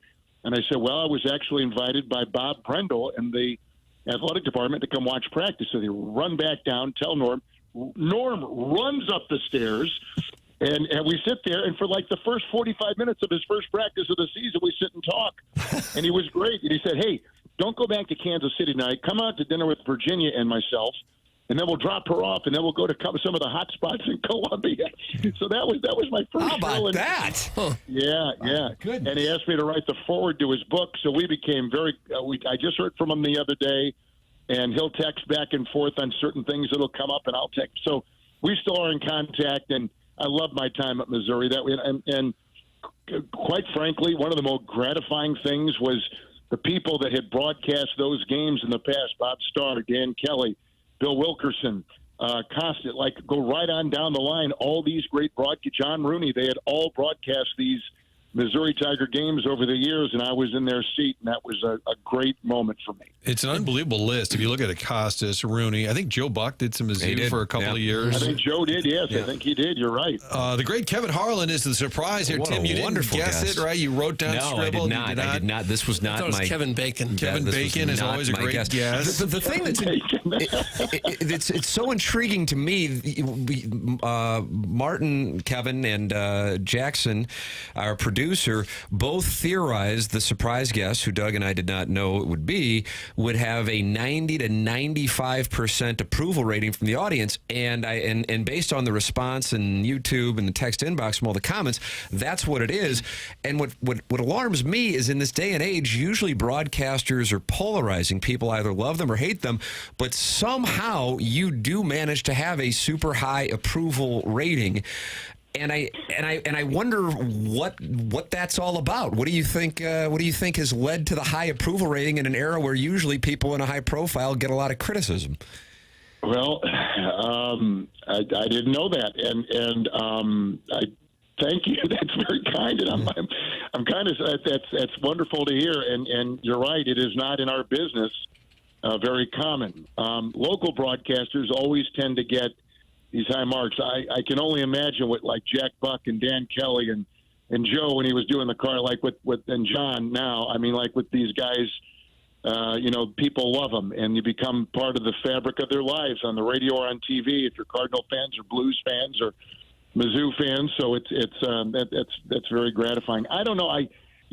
Clearly, I've got a lot of passion and energy, and I do enjoy it. And I guess maybe because I feel like I'm broadcasting as a fan, which isn't everybody's cup of tea, but that's kind of the way my dad worked for the Cardinals, and so I was in that press box back in the late 60s and met people like Bob Prince and Vince Scully and sat in the back of the booth and of Jack Buck and Harry Carey. And listen, I didn't know, I was 6 and 7 years old and didn't know much about it, but I knew I was intrigued by what they did. And anyway, so I guess I've always been a fan, and I'm not. I guess I have taken the path of, and every broadcaster is different, clearly, and there's no right way and there's no wrong way. It's just whatever your way is. But I've always my dad got a journalism degree at Marquette and always stressed reporting and make sure that you're always covering the basics of who, what, when, where, why, and how, and all the things in the storyline and updating the storyline as the game's going on. I sometimes from friends will hear people say that they don't like broadcasters, play-by-play guys in particular, that are giving their commentary as opposed to just tell me about the game, report on the game, be a good reporter. And I've kind of tried to hang myself, my hat on that. That is probably it's the safest. It's probably, and then the emotion comes out when there's a big play. And I've always enjoyed all these different events I'm lucky enough to cover. So. But who knows? It's such.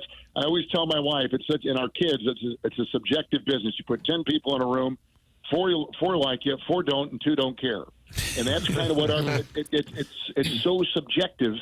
It's like, do I like this song? Do I like country music, or do I like hip hop, or do I like rap, or do I like classics? It's whatever your personal preference is, and that's kind of what it becomes after a while is personal preference. And I'm quite honestly gratified to hear that what you just said, and honored and feel very privileged to visit with you about it here this morning. And the second you came on, Kevin in Kansas, although he's in Door County, people are saying, wow, Kevin Harlan, best in the business, the great Kevin Harlan, love Kevin Harlan. Producer Jackson here is a huge basketball fan. First, Jackie, any question for the great Kevin Harlan? And then tell us what you have queued up. We have to display some of the passionate calls. It's incredible. Love Kevin Harlan. I think a lot of people have like a catchphrase. Mike Breen, who's doing the NBA right now, bang is his catchphrase. But Kevin, it feels like your style, like the way you speak is kind of your catchphrase. There is no one line that you're known for. You're known for so many lines. It's the way you deliver it. Do you kind of think, did you ever think in your career, like, I need a catchphrase, or has it always just been pretty organic? No, it has always been organic. There are a lot of guys that will write down lines and clever ways to end a game or to do during a game, and I've always been one.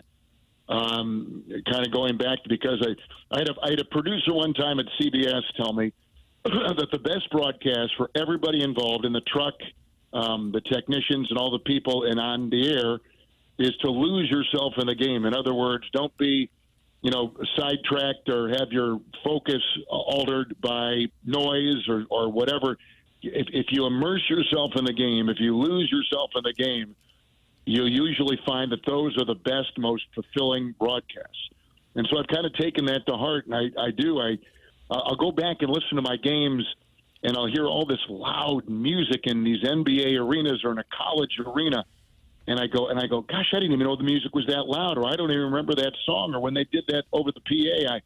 So you kind of lose yourself in it, and I kind of have relied on being guided by my emotion, for good or bad, and that has been something that I've kind of worked on. But you're right, I probably don't have, but that doesn't mean that that's right. It means that that's kind of the path that I've taken. But when I do get completely lost in a game, I always find they're more meaningful, and usually, I've tried to capture as much as I possibly can with that avenue. And wasn't the phrase "with no regard for human life"? Wasn't that? Didn't that go back to your kid in Nerf? Well, I'm a big James Bond fan. I love James Bond movies, and in the very first movie, I think Dr. No, James Bond is in the underwater lair of Dr. No, and he's being told, as all good villains do to their counterpart, all good villains tell them how they're going to rule the world and how they're going to do it. Take their and he's time. telling James Bond, Dr. No is telling James Bond how he's going to rule the world, and Bond's response is, Sean Connery's response is, well, clearly you have no regard for human life.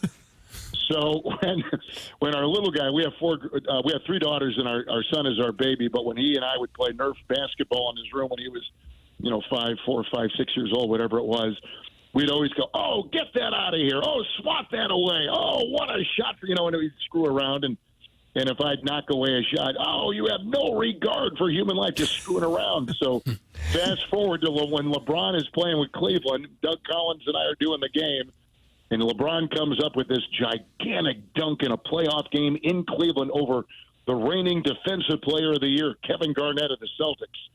And he did, and when Doug sees it, he takes his left arm and arm bars me across the chest with such force that it knocks me back into the crowd.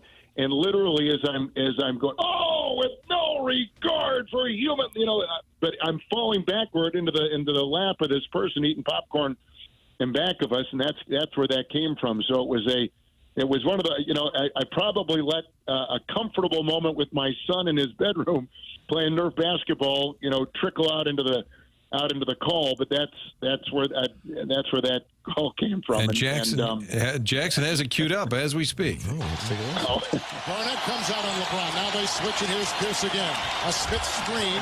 Posey will defend. Oh! LeBron James with no regard for human life. Incredible. That was like my childhood. That was your childhood. Was that play? That was LeBron's first go around with Cleveland. That was awesome.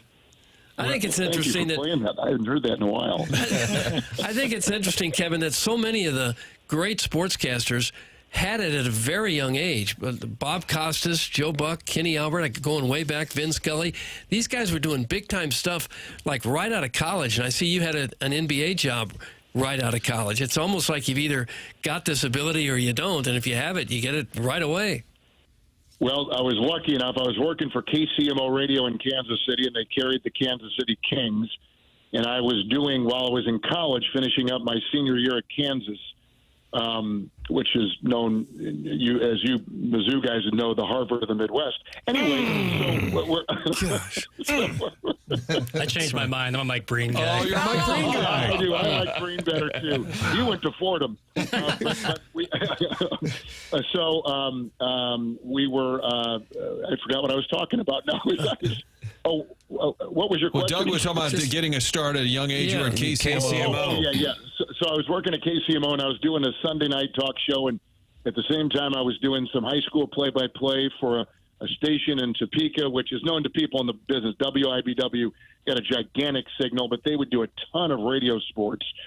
So anyway, I was doing this, and I was 21, and I was finishing up my senior year, and the voice of the Kansas City Kings, a guy named Neil Funk, who went on to do the 76ers and the Nets and then eventually the Chicago Bulls with Jordan, called all of Jordan's great years in Chicago.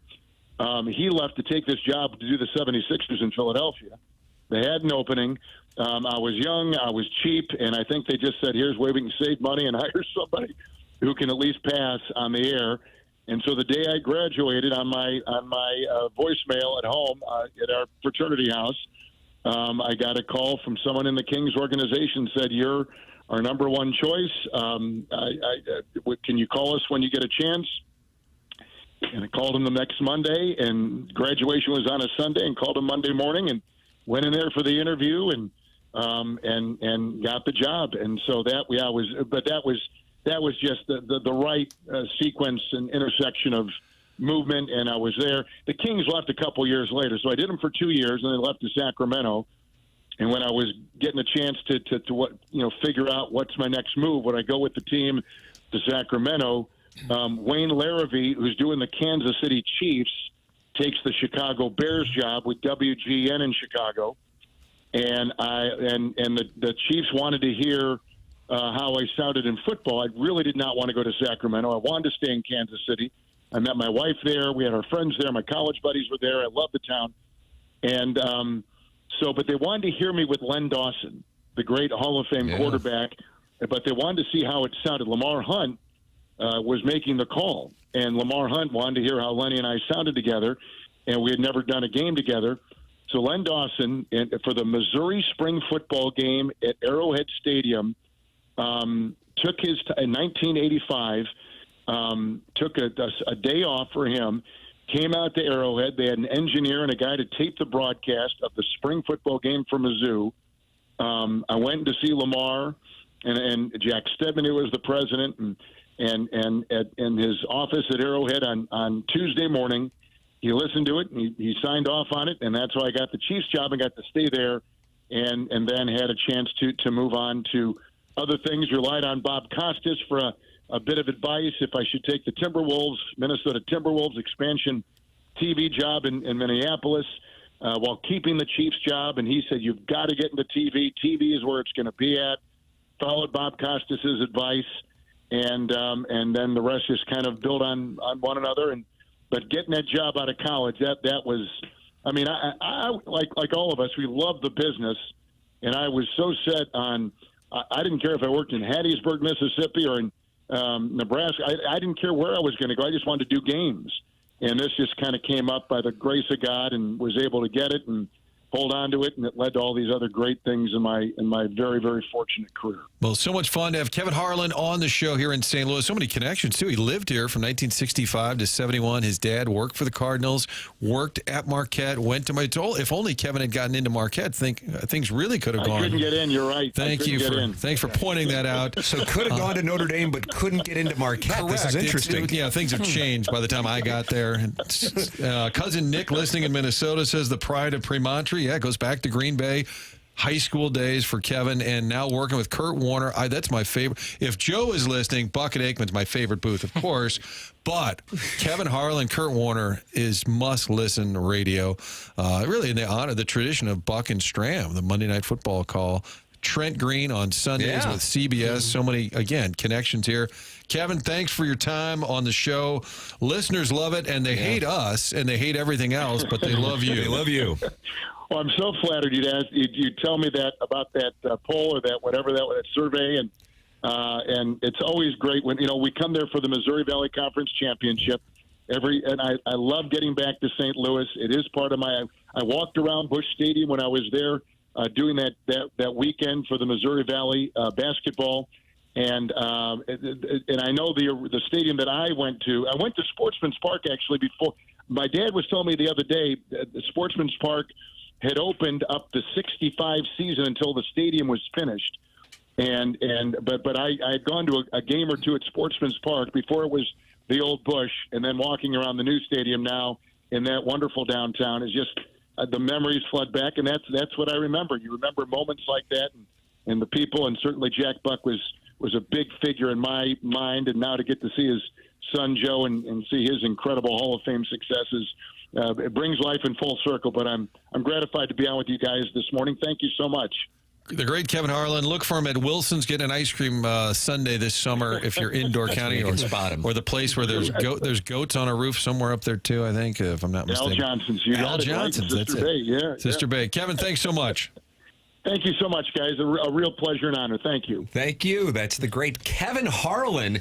And I think we might have gotten 100% approval, Martin. 100% approval. First time, I believe, since a Foot Fetish Friday that we did with Seika in 2012. That was big. That's the last time we had. That was wonderful. And what a delight. You could tell he was in the mood to sal in and tell some stories, too. I love when a guest is in that spot. And I texted him the other day, and I said, people hate everybody, especially on this show. I said, yet you tend to get, when we talk about announcers, almost universal approval. He's like, wow, I can't believe it. He's truly, I think, humbled when people say that. I love the fact he doesn't script those calls, that it was a Nerf moment with his son.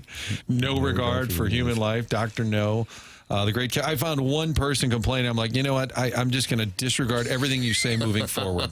That's all it is. Kwame Voyukis IV. Martin, you and Kwame have been sideways, and he says, credit to Martin. I was fully expecting OJ Atagwe or Jason Simontachi. Oh, those are good ideas. Now get Coach back on, and we'll bury the hatchet. That's from Kwame Voyukis IV. Fair enough. Get Coach back on. We get Coach Shirts would be fun in the summertime. Sure, it would be. Did Jackson have to stand up during this phone call? That's from the Veiled Prophet. I did get chills when he started talking. He's like, the reigning defensive player of the year, Kevin Garnett. I was like, this is the way he speaks, man. Like, we talk about with Joe Buck having that big game feel. Kevin Harlan has a big game feel, man. He really does. Yeah, you got to have that voice. Oh, it's so good. To give it that feel of something important's going on. Like, we played the one No Regard for Human Life clip. There's 30 other clips that are super famous. Yeah, he basically called the release the Hoosier, you know? He did, yeah. Somebody ran on the field. Yeah. Oh, so good. Did the play-by-play. Oh, that's if you just spend the day on your computer finding clips. It's a great rabbit hole. That was an outstanding surprise guest. Tip of the cap to Martin for the surprise guest, Kevin Harlan. You can always go back and podcast via the Schaefer Door Company podcast here on TMA and 101 ESPN. Email in the morning after at InsideSTL.com for our Design, Air, Heating, and Cooling email today. James Carlton is a longtime sponsor of both this program and the Tim McKernan Show podcast.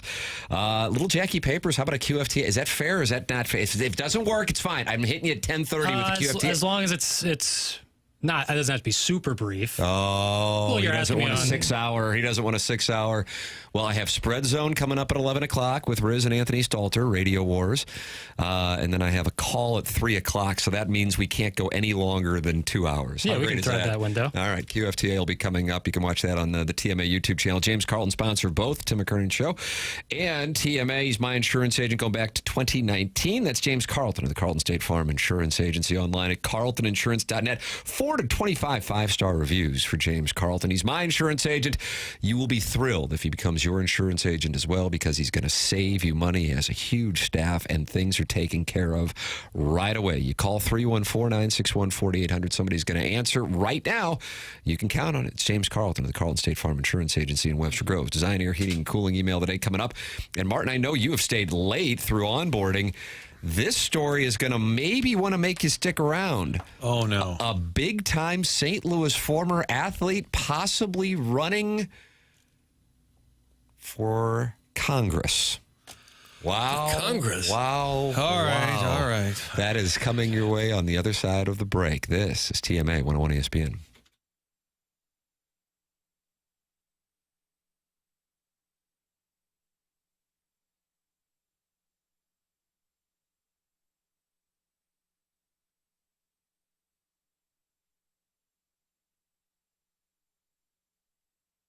UWD stands for Universal Windows Direct, and if you're a homeowner, you know how it goes. You work hard for your home, and then something just comes up. And so, replacing old windows gets pushed to the bottom of the list, but this is the time to finally check that box with Universal Windows Direct, one of the easiest decisions you can make right now. They are running their home improvement season sale, and the offer is so good. You get payments as low as $99 a month or no payments and no interest for an entire year. That's Universal Windows Direct. You can call 314-334-2522. That's 314-334-2522. Or just go to universalwindowsdirect.com. If you're feeling those summer cooling costs creeping up, or you're just ready to give your home a fresh look, don't wait. Give Universal Windows Direct a call, 314-334-2522, or go to universalwindowsdirect.com. That's universalwindowsdirect.com, and you'll be so glad you did. And like me, you'll be saying, I love my windows.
TMA 101 ESPN. What a presentation. And Doug, we've got a little story here from the St. Louis Post-Dispatch this morning. Adam Wainwright in Congress? Already a success on the mound in the broadcast booth with a budding career as a country music artist to boot. Cardinal great Adam Wainwright was recently approached through his agents about entering another competitive arena, politics. St. Louis-based political analyst asked if the former All-Star and World Series champion would be interested in running for Congress, and Wainwright replied with a clear answer, "The time for me, if ever, is not right now," he told the St. Louis Post-Dispatch. This article at stltoday.com just posted.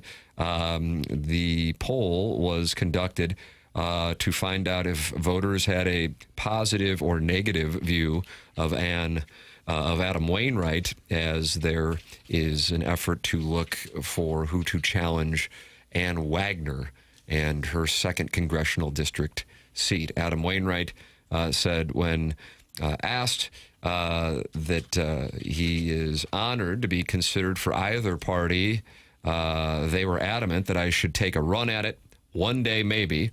I'm ready to have somebody run that I can believe in and trust to do the right thing, but that time for me, if ever, is not right now with all that we have going on. So that is Adam Wainwright, but he was put out there in this, I guess you would call it, Gallup poll. He's got a house full of little kids. It'd be hard for him to find time to do that. I'm sure he would win if he ran here, but it would be tough for his personal life, I'm sure. Plus, you probably have to move here full time. You know, I think he's living in Georgia. Is he Sea Island guy? St. Simon's Island? Oh, yeah. Simon sounds right. I could see him one day considering office. Not now. Yeah. Got a lot going on. Broadcasting, performing, calling this show. Yeah. That's calling to this. It'd probably be program. better to be a country music star than a congressman. Oh, stress. Well, I guess when they called and said, "Hey, would you be interested in running for office?" He didn't say, "That's the dumbest question I've ever been asked." Oh, about. Doug. Thank God that had already been taken care of. Why do good people want to ruin their lives by getting into politics? Or no, why do they always want the good people to ruin their lives by getting into politics? That's from the 314. Well, usually the people that do it haven't made their money yet. They make their money in politics. Somehow they become multimillionaires doing that, and he's already multimillionaire many times over, so he doesn't need it. Jake in St. Genevieve says in the Michelob Ultra YouTube chat, Martin's still there, makes my heart smile. How about that, Martin? Wow. You stuck around for the glorious surprise guest that was Kevin Harlan. And if you missed that interview, major recommendation to go back and listen to it via the Schaefer Door Company podcast. You can always call in to Callier and Thompson. Doug sponsor the phone lines. Yeah, something else that'll make your heart smile. Yeah. Is getting your kitchen or your bathroom or your basement remodeled by the fine folks at Callier and Thompson. It's hard to know who you can trust to be in your home and who's going to back up the work. Callier and Thompson stands behind every job that they do. During the process, they are always available for you. The Callier and Thompson team cares about the work they produce. For them, it's more than just a job. They take great pride in the work that they produce, and they do it right. Been in business since the 1950s. Their people have more than 165 years of combined experience. Callier and Thompson won't be the cheapest, but they will be the best. You can find cheaper appliances or whatever at some of the big box stores, but it's not the real quality stuff. Callier and Thompson deals in quality. They've got all kinds of 5-star reviews. Why, here's one now from Connie E. Says Callier and Thompson was professional, competent, and she is a very happy customer. The entire process went well. Mark was the supervisor and always communicated with us. All the installers, including the plumbers, electricians, floor people, painter, etc., all very professional and competent. We are extremely happy with our new rooms. That's the kind of results you get with Callier and Thompson. They are simply the best in town. Anything you need to do and have redone in your house, this is the place to go. Callier and Thompson is on Manchester and Baldwin, next to Uncle Bill's Pancake House. Come on to quality online at CallierandThompson.com. Design, Air, Heating, and Cooling email today coming up. BK and Ferrario at 11 o'clock. This is TMA 101 ESPN.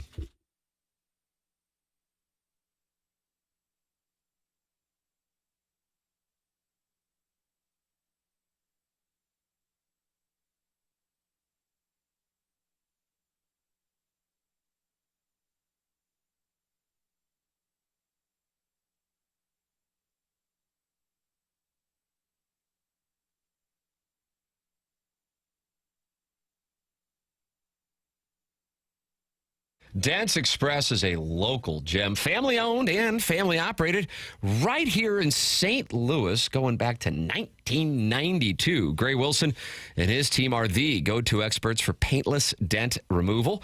Whether it's hail damage, door dings, or those annoying shopping cart dings, these guys aren't just good, they are experienced. Their techs have been with them for over 20 years. That means you can trust the people working on your vehicle. They offer free evaluations, no appointment necessary, and they'll even handle everything with your insurance. That's right, you drop it off, they take it from there. That is super easy. They're open Monday through Friday, 9 to 5, and located right in the West County area. You can call 636-227-5050. That's 636-227-5050, or just swing by. Tell Gray that I sent you their way. That's Dents Express, St. Louis's leader in hail damage repair. It's Dents Express. It's 636-227-5050.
It's TMA 101 ESPN. Brendan Donovan not in the Cardinal lineup today, Doug.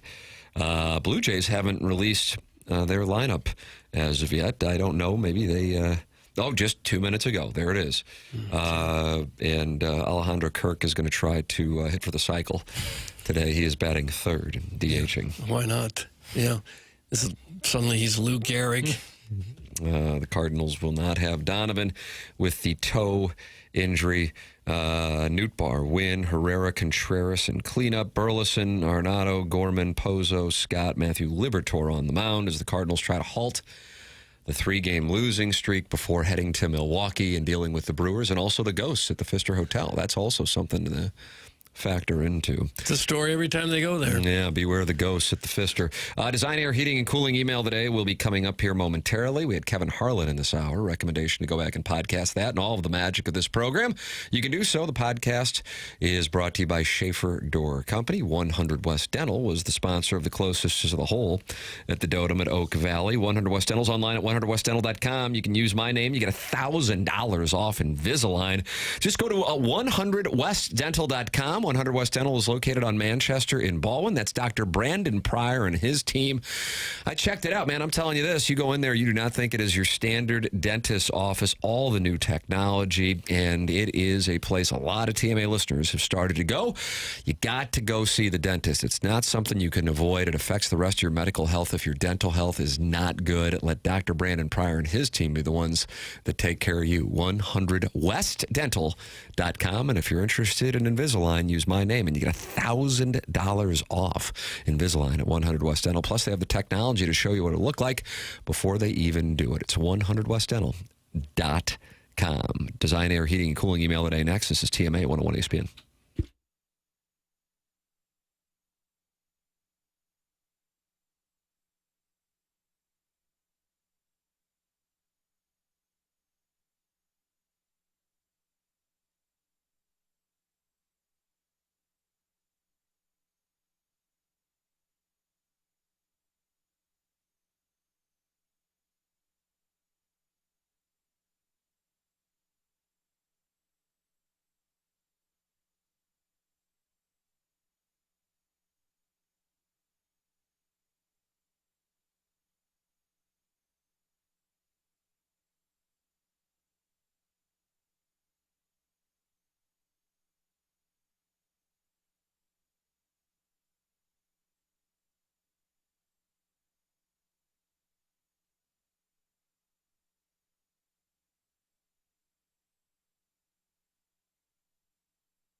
This is Jackson with the Sports Center Updates, brought to you by Saliga Heating and Cooling. Cardinals back in action today with a 1:15 first pitch. Matthew Liberatore on the mound for the Cardinals. That was another Sports Center Update brought to you by Saliga Heating and Cooling, a Daikin heating and air conditioning dealer.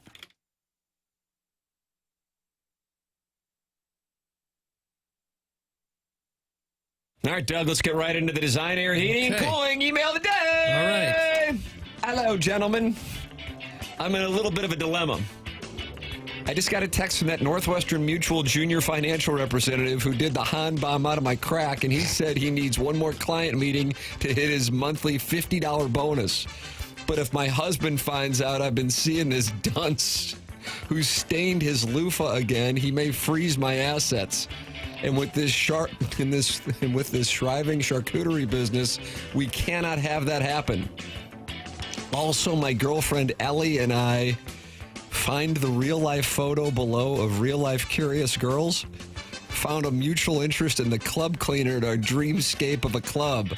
Ellie was treated like a sock puppet in the cart barn, but that didn't stop her from running up a tab on her fat-ass husband's tab at the poolside bar.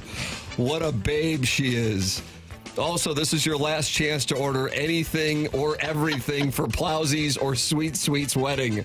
Please take it all. Please. By appointment only. That's from the self-made stay-at-home Ledoux mom. Self-made stay-at-home Ledoux mom. So Ellie was treated like a sock puppet? That doesn't sound good. No, that's tough. In the cart barn? Yeah, I've been there. And there's a picture of her in the email. That's nice.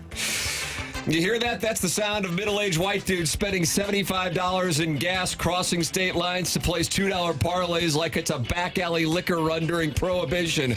Why, you ask? Because Pick 6 was our siren song. Born in a broom closet off of Hampton, the same studio where Iggy stored porn and Plowsy squirreled away snacks, this podcast had no intro music or listeners. Tim would just sort of mumble, "All right, boys," and chaos would erupt. Bets flying, action taken. Side bets aplenty. Pete, like a support dog with an MBA, furiously updating his spreadsheet. Last touched around the time Iggy hit up Facebook Marketplace looking for a teenage date to accompany him to a Pitbull concert at the Recplex. Then came week 7, the bet that broke the group. It was neck and neck, just a few strategic bets backed by sponsors who wish they had their money back, separated winners from losers. The boys went around the horn reading their cards and reading their risky picks in hopes of cashing out big. It was tense, and then Iggy happened. He hammered Cletus's roll on Lindenwood skeet shooting plus 2.5 because his neighbor applied there, and he was looking for a reason to talk to her.